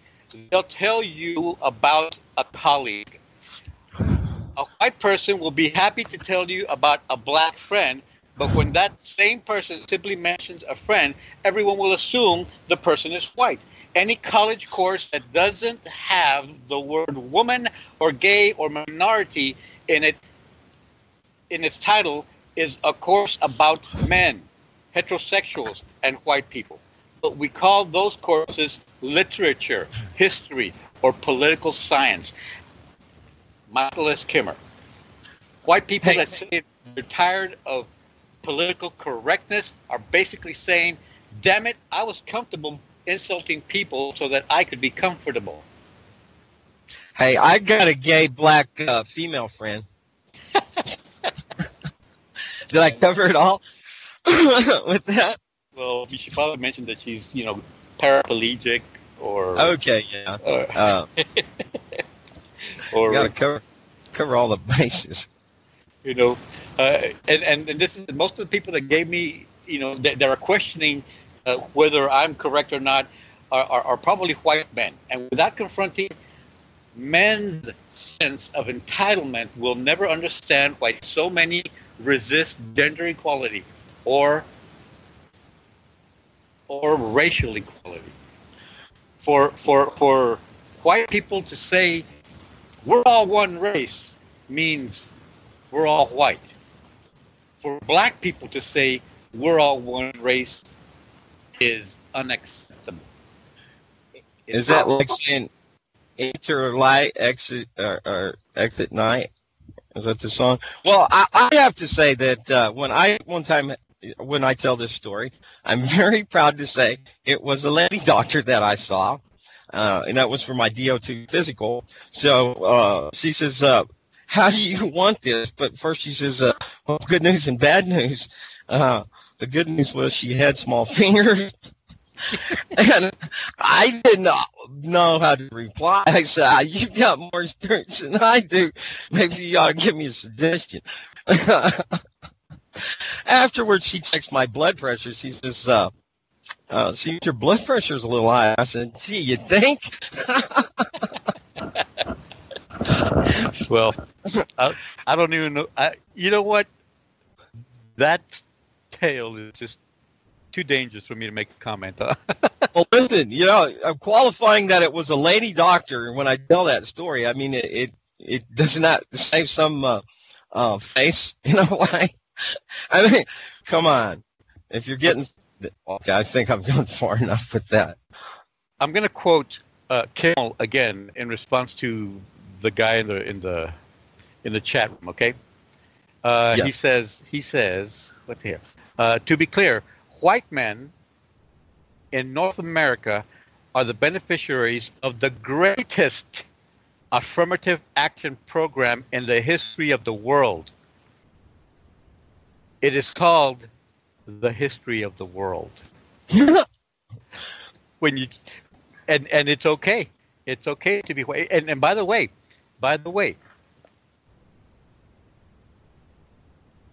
okay, we lost it. But there you are. Okay, a very important fact that is always forgotten. From the world population perspective, white people are the minority. So who's affirmative action now? I don't know. I'm confused now. But that is too funny. They're specialized. Trump is from the small finger race of orange-skinned non-sleepers. Don't make fun of Trump.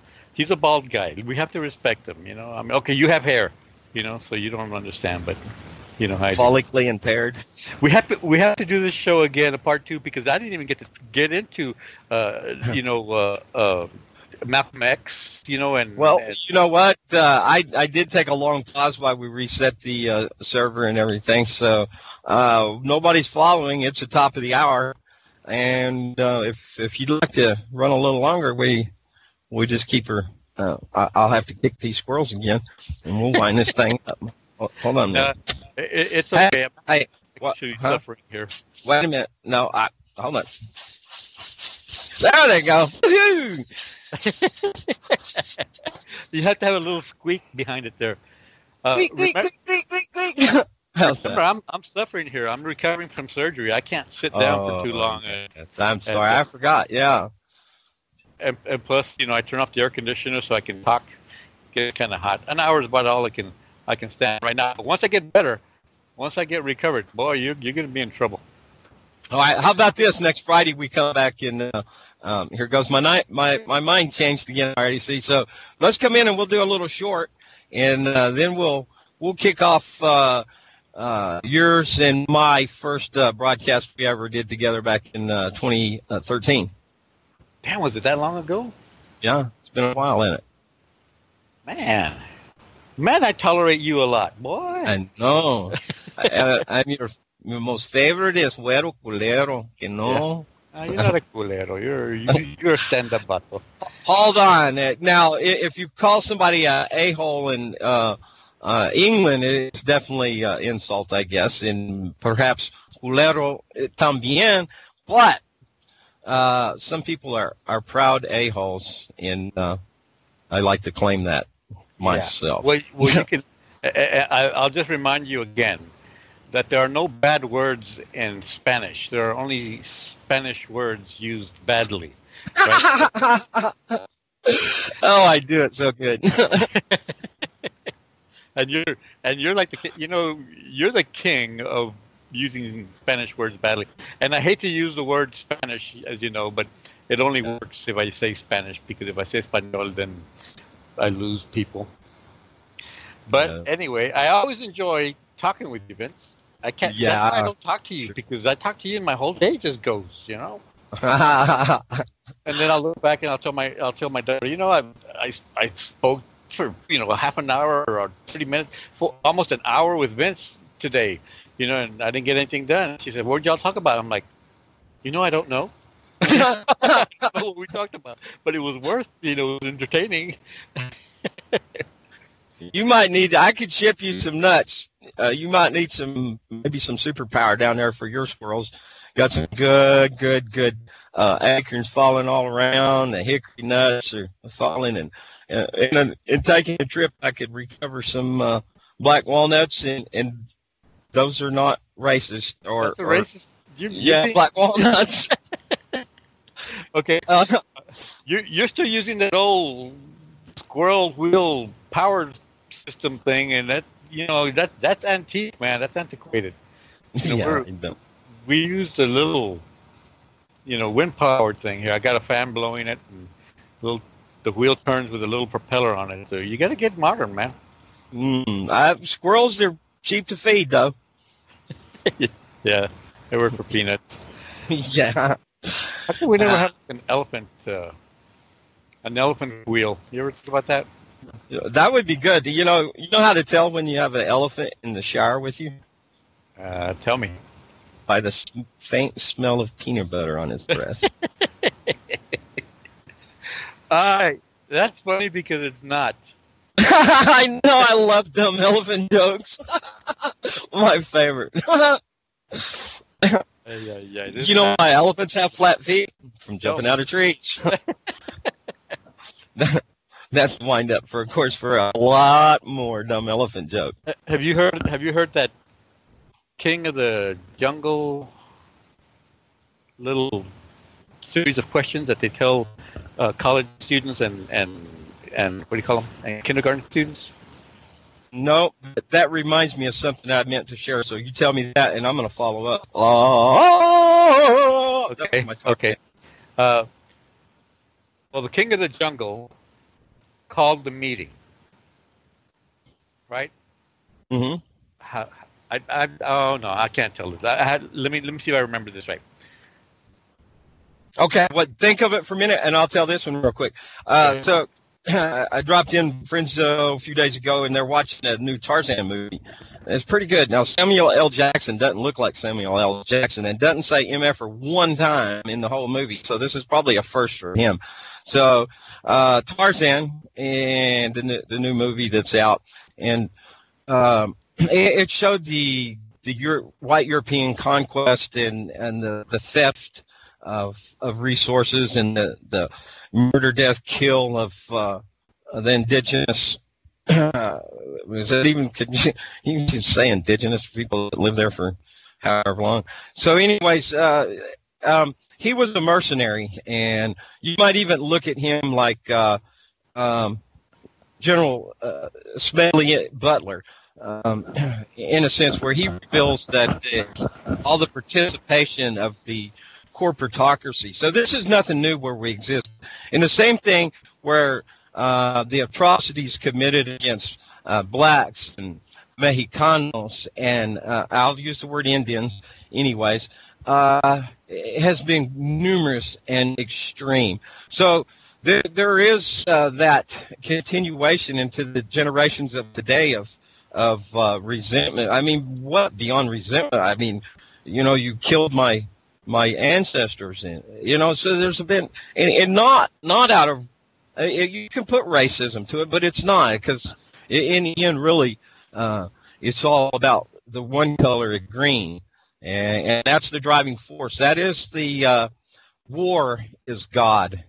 That is the motive operandi of this world, and that's just what we are fighting here together. That's why we're collectively standing up with our voices and speaking about things that make people uncomfortable. So, can't give up the fight, can we? Yeah, true. Okay, I remember it. It's 4 questions now. Mm-hmm. It starts off like, how do you put a giraffe into a refrigerator? One leg at a time? Well, you open the door, you put the giraffe in, and then you close the door. Yeah. Okay, I'll give you, here's the second question. I'll give you another chance. How do you put an elephant into the refrigerator? In the same way? Put peanut butter inside. Bait them. You're just showing me your lack of intelligence. I'll give you the answer. You open the door, you take the giraffe out, put the elephant in, and then you close the door. Okay? I know you're. Come on, next one. Number 3. Okay, number 3. With a little setup. The Lion King is hosting an animal conference. All the animals attend except one. Which animal does not attend? Well, if the elephant's still in the icebox, I'd say him. Good. Now you're getting it. Now you're catching on, right? The elephant. Okay, that's good. You get 1 point. Okay, question 4. There's a river you must cross, but it's used by crocodiles, and you don't have a boat.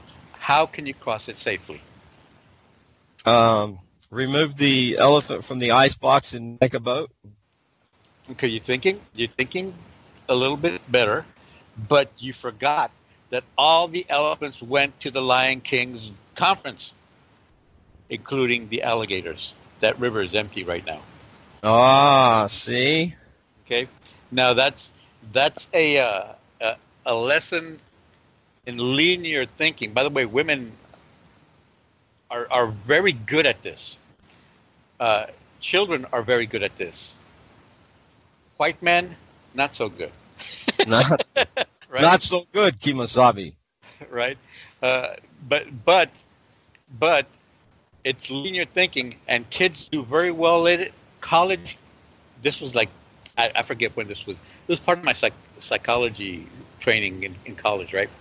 College students, I think it was like in the 1980s, were given these 4 questions, and they all sucked. In the 80s, mostly men were going to college. Mostly white men were going to college, right?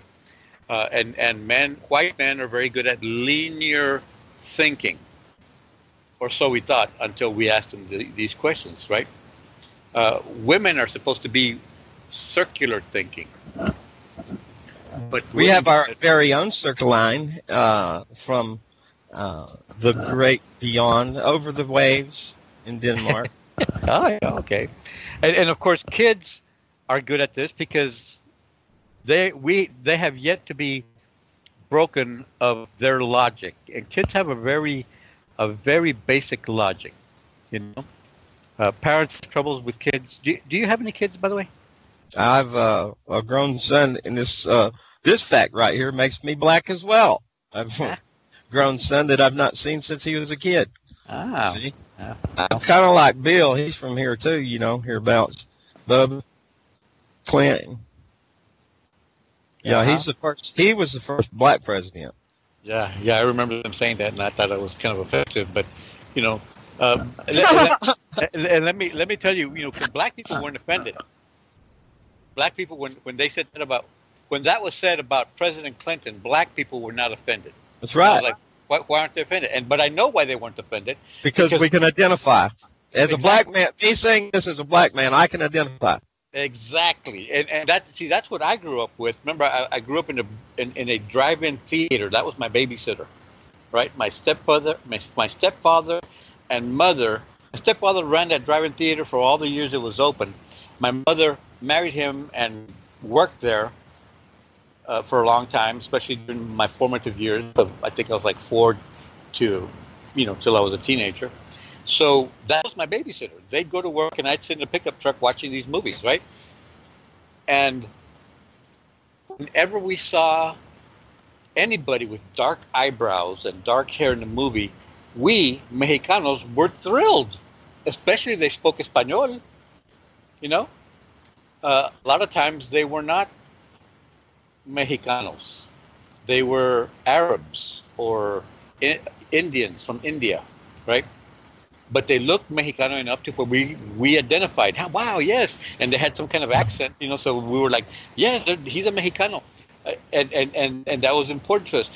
For excuse me, for a long time, I resented Julio Iglesias because he came to the United States specifically to sell records in the biggest record-selling market in the world. Julio Iglesias was from Spain, right? To all the girls I've loved before. And he spoke only Espanol, did not speak. He learned English he didn't learn English. He learned lyrics in English just so that he could make albums, so that he could sell records. And travel in and out my door. Yeah. Oh, wait, course, that was it, though. Mexicanos, you sound more like Willie there, but anyway. Well, I was trying to sound like Willie, and then I turned into Jose at the very end. You are confused. You are a culturally confused gringo. Anyway, Mexicanos were buying Julio Iglesias records just because of the name, Julio Iglesias. And I resented that because Julio Iglesias he's Spanish. The marketing behind that is when Mexicanos would purchase, Latinos would purchase that album, it was a sense of reward for themselves in celebrating the success of those that they perceive to be culturally from their same cultural, Yeah, exactly, because Mexicanos are denied the education of our own culture, and that's something that white folks. You broke up. There you are. I think I've mentioned this before in previous shows. All you white people whose ancestors came to the United States, came here leaving something behind. Yeah, and a lot of times it was oppression. I'm 5 generations back Irish, so right. Again. Now the Irish. I told you I love the Irish. The Irish are kind of the exception to the rule, but generally speaking, white people that came to this country wanted to stop being what they were and came here to be something else, right? Like you wanted to stop being oppressed, and you wanted to be free, right? Germany, you wanted to stop, being considered, a stinking Jew, so you came, to the United States to be free. Mexicanos were born here. We are an indigenous tribe, but we are not recognized as such. Somebody who's part of the, I think it's, I forget how many tribes the United States government recognizes. And you know what? Screw the United States government. Mexicanos are an indigenous tribe. If somebody identifies as Standing Rock Sioux, that Standing Rock Sioux can travel anywhere in the Americas, Canada, Mexico, South America, anywhere, because he or she is indigenous to this land. But a Mexicano is not. A Mexicano needs a passport. But Mexicanos did not leave Mexico to become Americans. We are of this land. Yeah. And when you tell us, go back where you come from, I'm like, hello, this is where we come from. Your ancestors are the ones who need to go back where they came from.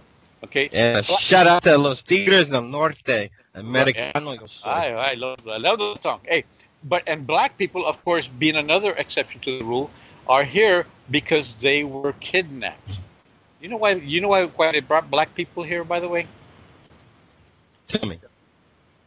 Because Mexicanos made poor slaves. Right? We were enslaved because we had not been exposed to all the diseases that the Europeans carried. We died too quick. Yeah. Right? We were strong, we were small, we were perfect for working mines and fields because, we were low to the ground, so to speak, right? But we caught the diseases from Europe and died. So all these, and it's about the green, right? It's about the green, like you said. So all these Europeans who had come here and enslaved the Mexicanos said, man, we need a stronger workforce. Let's bring some Africans. They tend to live longer. You know what the average lifespan of the African slave was? I'm going to say somewhere about 28 years old, maybe 34. Well, the lifespan, okay, let me rephrase the question. The average slave life of an African was in the New World was 3 years. Wow, the survival. Right. Yeah. Oh yeah, I should have said that. Survival. When a slave owner bought an African slave, it was a 3-year investment. So he had to breed that slave as soon as possible to create more slaves, because in 3 years that slave was expected to die. 3 years. Can you imagine how quickly Mexicano slaves were dying that they replaced him with a 3-year slave? 9 months. I know, and it was, and for at first there, when the Europeans came and enslaved the Mexicanos, and when I say Mexicanos, I mean any kind of indigenous tribal member, right? Mm-hmm. They would literally work them to death. They wouldn't even feed them. These guys, these Mexicanos were working the field, growing their crops. Well, the Europeans came, took them off the field, so now there's nobody growing food, and they made them work the mines to get silver and gold. There's nobody growing food, so we can't feed ourselves. We die, we starve. Those of us who didn't die of disease, we starved to death, and the Europeans didn't care because they could just replace them with more Mexicanos. There were so many of us, right? Yeah, and that's a continuation of eugenics. Yeah, exactly. And I'm going to tell you, you, me, and everybody else listening right now are slaves. I don't care for any of the lists I'm on, any of the agencies of government that are listening in. Here's a big one-fingered salute. Hey, JJ, JJ's calling card, right? Yeah, against the wall. But we're all on the reservation. As Kate Daly was speaking in one of her past podcasts of imagine we all have an acre, and we're encroached now, probably figuratively, into a 10 by 10 cell. So freedom is an illusion in so many ways, but we have free range in a sense, and as Hal Anthony says, the pod that we occupy. So all analogies, but we are the same. We're all on the same plantation. I mean, there's different plantations, and those are these imaginary lines that they like to draw, saying we can't go there. We got to have a passport. I don't even think you can be gringo and go south of the border without a passport now, can you? Or they still have the frontera. It's much easier, and Jesse Ventura attests to this. Jesse Ventura says, I go to my, I think he has a winter home in Mexico, right? Mm-hmm. I go to my winter home in Mexico, and it takes me, 20 minutes to get from this side of the border to my home.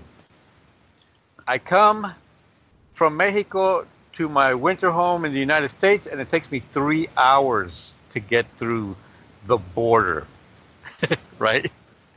So Mexico is not imposing the restrictions that the United States are. I wonder, could I walk across without a passport still? You probably can. Because it's still about the money. I mean, Mexico wants tourism. Sure. Right? I wonder what I get back across the border when I come north. When you get back, you're going to have to do, well, of course, the way you talk, you might not even get carded, I was coming across the border one time. This was a wonderful adventure I had. But so next morning I come back. I've got my khaki shorts on, sandals with socks, and a cowboy hat. And so I'm coming across the border. The dog comes up, and I've got some drugs tied on in a bag on my belt loop up front. And I'll kind of drugs. And I want to clarify that it's pharmaceutical. Medication. Yeah, medication. Yeah. And so I got my hands out, calm posture for the dog, and he comes up and sniffs me. And these guys, I said, I got a prescription. I tell them, the border guards there, I got a prescription, and they're laughing at me. They said, anybody dressed like that? No. So, yeah, there's a much bigger story behind that was. Yeah, I've had a lot of great adventures in life. I've been all over the country. Like I said, I've experienced many different aspects of life and cross culture. Yeah, it helps you identify, and I appreciate that about you. But it comes across. But there's a clash of culture involved here because I've mentioned to you before where you come to me and you say, "Hola, carnal."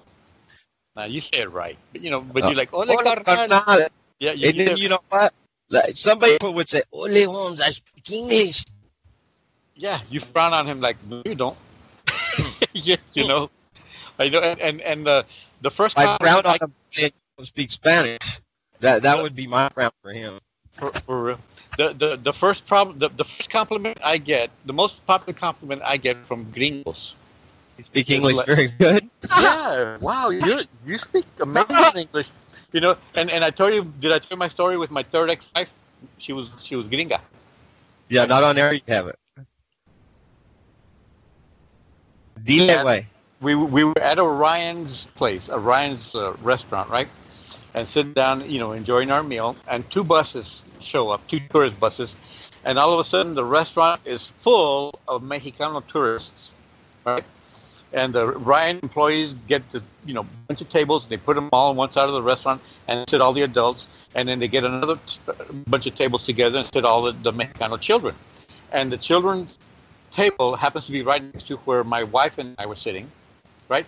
And they're all hablando en español y dame esto, yo quiero comer esto, mamá, quiero pastel, también quiero pollo frito, And my wife has this scowl in her face. She's a gringa. She's got this scowl in her face. And I said, "What's wrong?"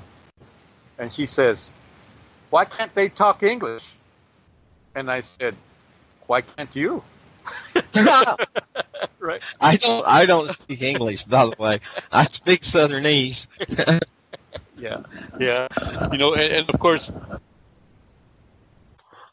Oh, we're about. I mean, There you are. she took me to her daughter's home for Thanksgiving meal, and she said, "Wow, we've never met." How did she say? We've never met a Mexican like you. And I'm like, what are you talking about? There's Mexicans all over this town, right? And he said, no, we mean one that speaks English. I'm like, what are you talking about? There's Mexicans all over this town that speak English. And and my wife says, she means someone that speaks English better than her. Huh. Right? And I said, oh, you mean she means someone who speaks English better than she. Right? And she says, there you go.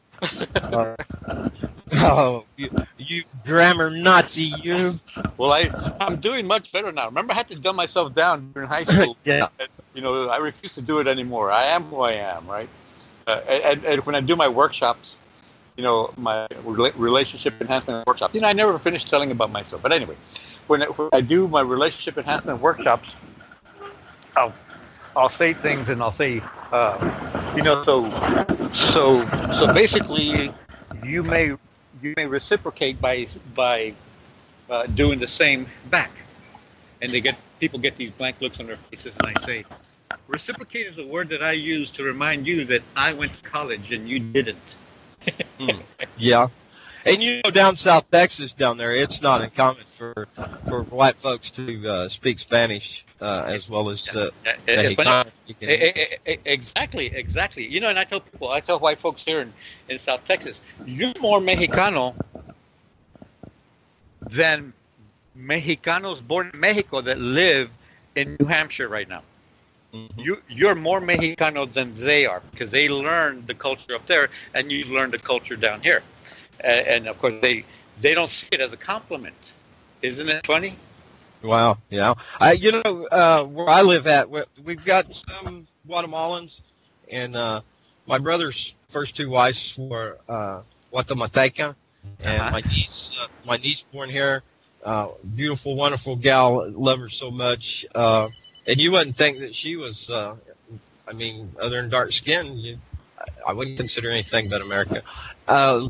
Let me hand you this. Let's sign off, and I'll grab this phone here. All right.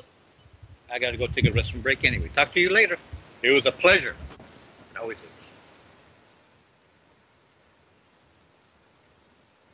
is. Okay, talk to you later. All right, so thanks, Jose. Let's see here. Thought I heard somebody holler. Goes that raccoon there. Hey, come back here. Squirrels are going on strike. All right, so we'll wait for Jose to come back from the restroom break. And so we've run well over and passed also in the recording here, but that's okay. I hope everybody took a little bit from this. So as controversial as the subject is, that tended not to be offensive. But again, I hope that you were off-ended some sort of way. We're on this journey together, really and truly. And black and white, we're just different degrees on the color spectrum. We have cultural differences, and our only hope really is to be able to become, or to get to know one another more and more. And we have that opportunity now. This is the most unique time in history, and this is our only chance. The future's bleak, and it's not just what we've had to come against us in the past. It's diabolical, of course, and it has been, but the technology of today, eugenics is still a practice. And as George Carlin said, it's a big club, and you and I are not in it. And even if you think you're in it, you're not. That good old boys club, that white privilege, that's not going to extend any further in the long run for you. Yeah, you might be getting your gains right now, but I would invite each and every one of us to question what we occupy, and our thoughts. That's where our occupation that's where we occupy that, or our thoughts at least do occupy our actions. Sorry, Levy, I was going to read this. I think I will. This comes from October 31st. And she says that I made the decision some time ago that I would not accept racist or sexist language in those around me, and I would, in the nicest way possible, bring it up to the offender. Doesn't happen very often.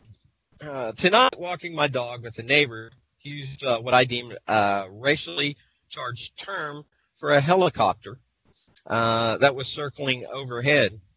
I might only guess it whopped. For Italian, the sound of a helicopter, whop, whop, whop.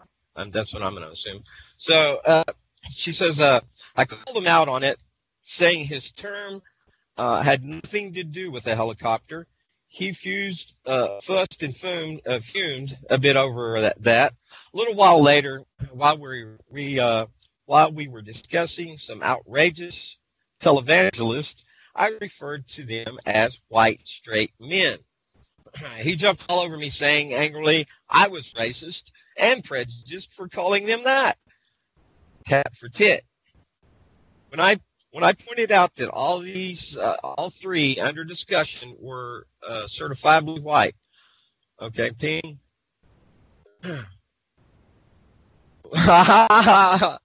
Job, doctor. Yeah, I changed my name over in my nick over there in chat to Wanna Be Free. Job, doctor. Yeah, I forgot to say that, but y'all seen that, of course. Let me continue from leaving. Television tit for tat. That she pointed out all three under discussion were certifiably white, presumed straight, multiple wives, affairs with women, and so forth, and men. He wouldn't let it go, insisting I was prejudiced for calling them that. He got all head up and just saying, you mean you never heard his racist term before? I said, no. The people I hang out with don't use such language like that. He then cut me off near the end of the walk. I tried to float a light comment that had nothing to do with anything. He just stared at me, refusing to talk. All righty. But then there was a loose dog that several others had joined us, recognized. I nabbed him, but he was too big to control and was pulling my back. I called out, asking for help. Neither he nor the other man there with whom I had words in the past did a thing other than laugh at something they said to each other. White, straight men. I guess the patriarchy is going frantic to control power on all levels. Sad, but I'm sorry to say maybe that does make me prejudiced, but at least it's against those who, by virtue of genetics, hold the societal power. A lot in there, and certainly applicable in so many ways. HaLevy broadcast Saturday with Nuclear Hot Seat on UCY.tv, and every day through the week at 11 a.m. Central Time, UCY.tv for Nuclear Hot Seat replays through the week. And following Monday, Wednesday, and Friday, Lonnie Clark, The Age of Fission, and Tuesday and Thursdays we got a new show in there. So join over there and catch up with me as well, no, tomorrow's Saturday, but weekdays I start my day at 7 a.m. Central with Hal Anthony behind the woodshed, the past cast on UCY. He, of course, originates right here at rlmRadio.xyz Sunday afternoons at 2 Central. That's noon o'clock Pacific out on the left coast and 3 p.m. East Coast time. And I'm not sure. I think probably Jose has gone on. And so it didn't even take me 2 hours to change my mind. So next week, let's bring Jose back, and let's have a short conversation, and then we'll kick off his and my first episode together. And come on along, Eileen. Okay, well, we will kill it. And again, thanks for tuning in to rlmRadio.com, rlmRadio.xyz. A lot of places we're playing. And hey, if you are looking for a place on air, why don't you get in touch with me? Vincent Easley II. You can find me with about any search there. But Facebook is a good place to do it. Freedom's Network, that's our social partner site. Freedom's Network is an alternative in a much smaller place than Facebook without all the algorithms. And reminder, we've got Grammy Mary in their rocket chair coming up this evening, 6 p.m. in Kansas. And if you're not in Kansas anymore, Toto, then get on over and let's blast off. Grammy's a great gal. She keeps me in stitches. And I think a very, very good medicine. So if you're feeling blue, I've got the prescription for you. Following that is the crazy A-Tracks. Yes, he will be playing weird music. And 2 hours later at 10 p.m. Central, we got I'm going to assume Lucy is going to be back. Loose Girl back with Grimner for on our Freaker Friday for the Freakers Ball, y'all. And I think that'll about do it. Hey, listen, for all these fine folks out here that I have the pleasure and privilege of knowing, and we're in this fight together. You know what? Man or woman, black or white, and all shades in between.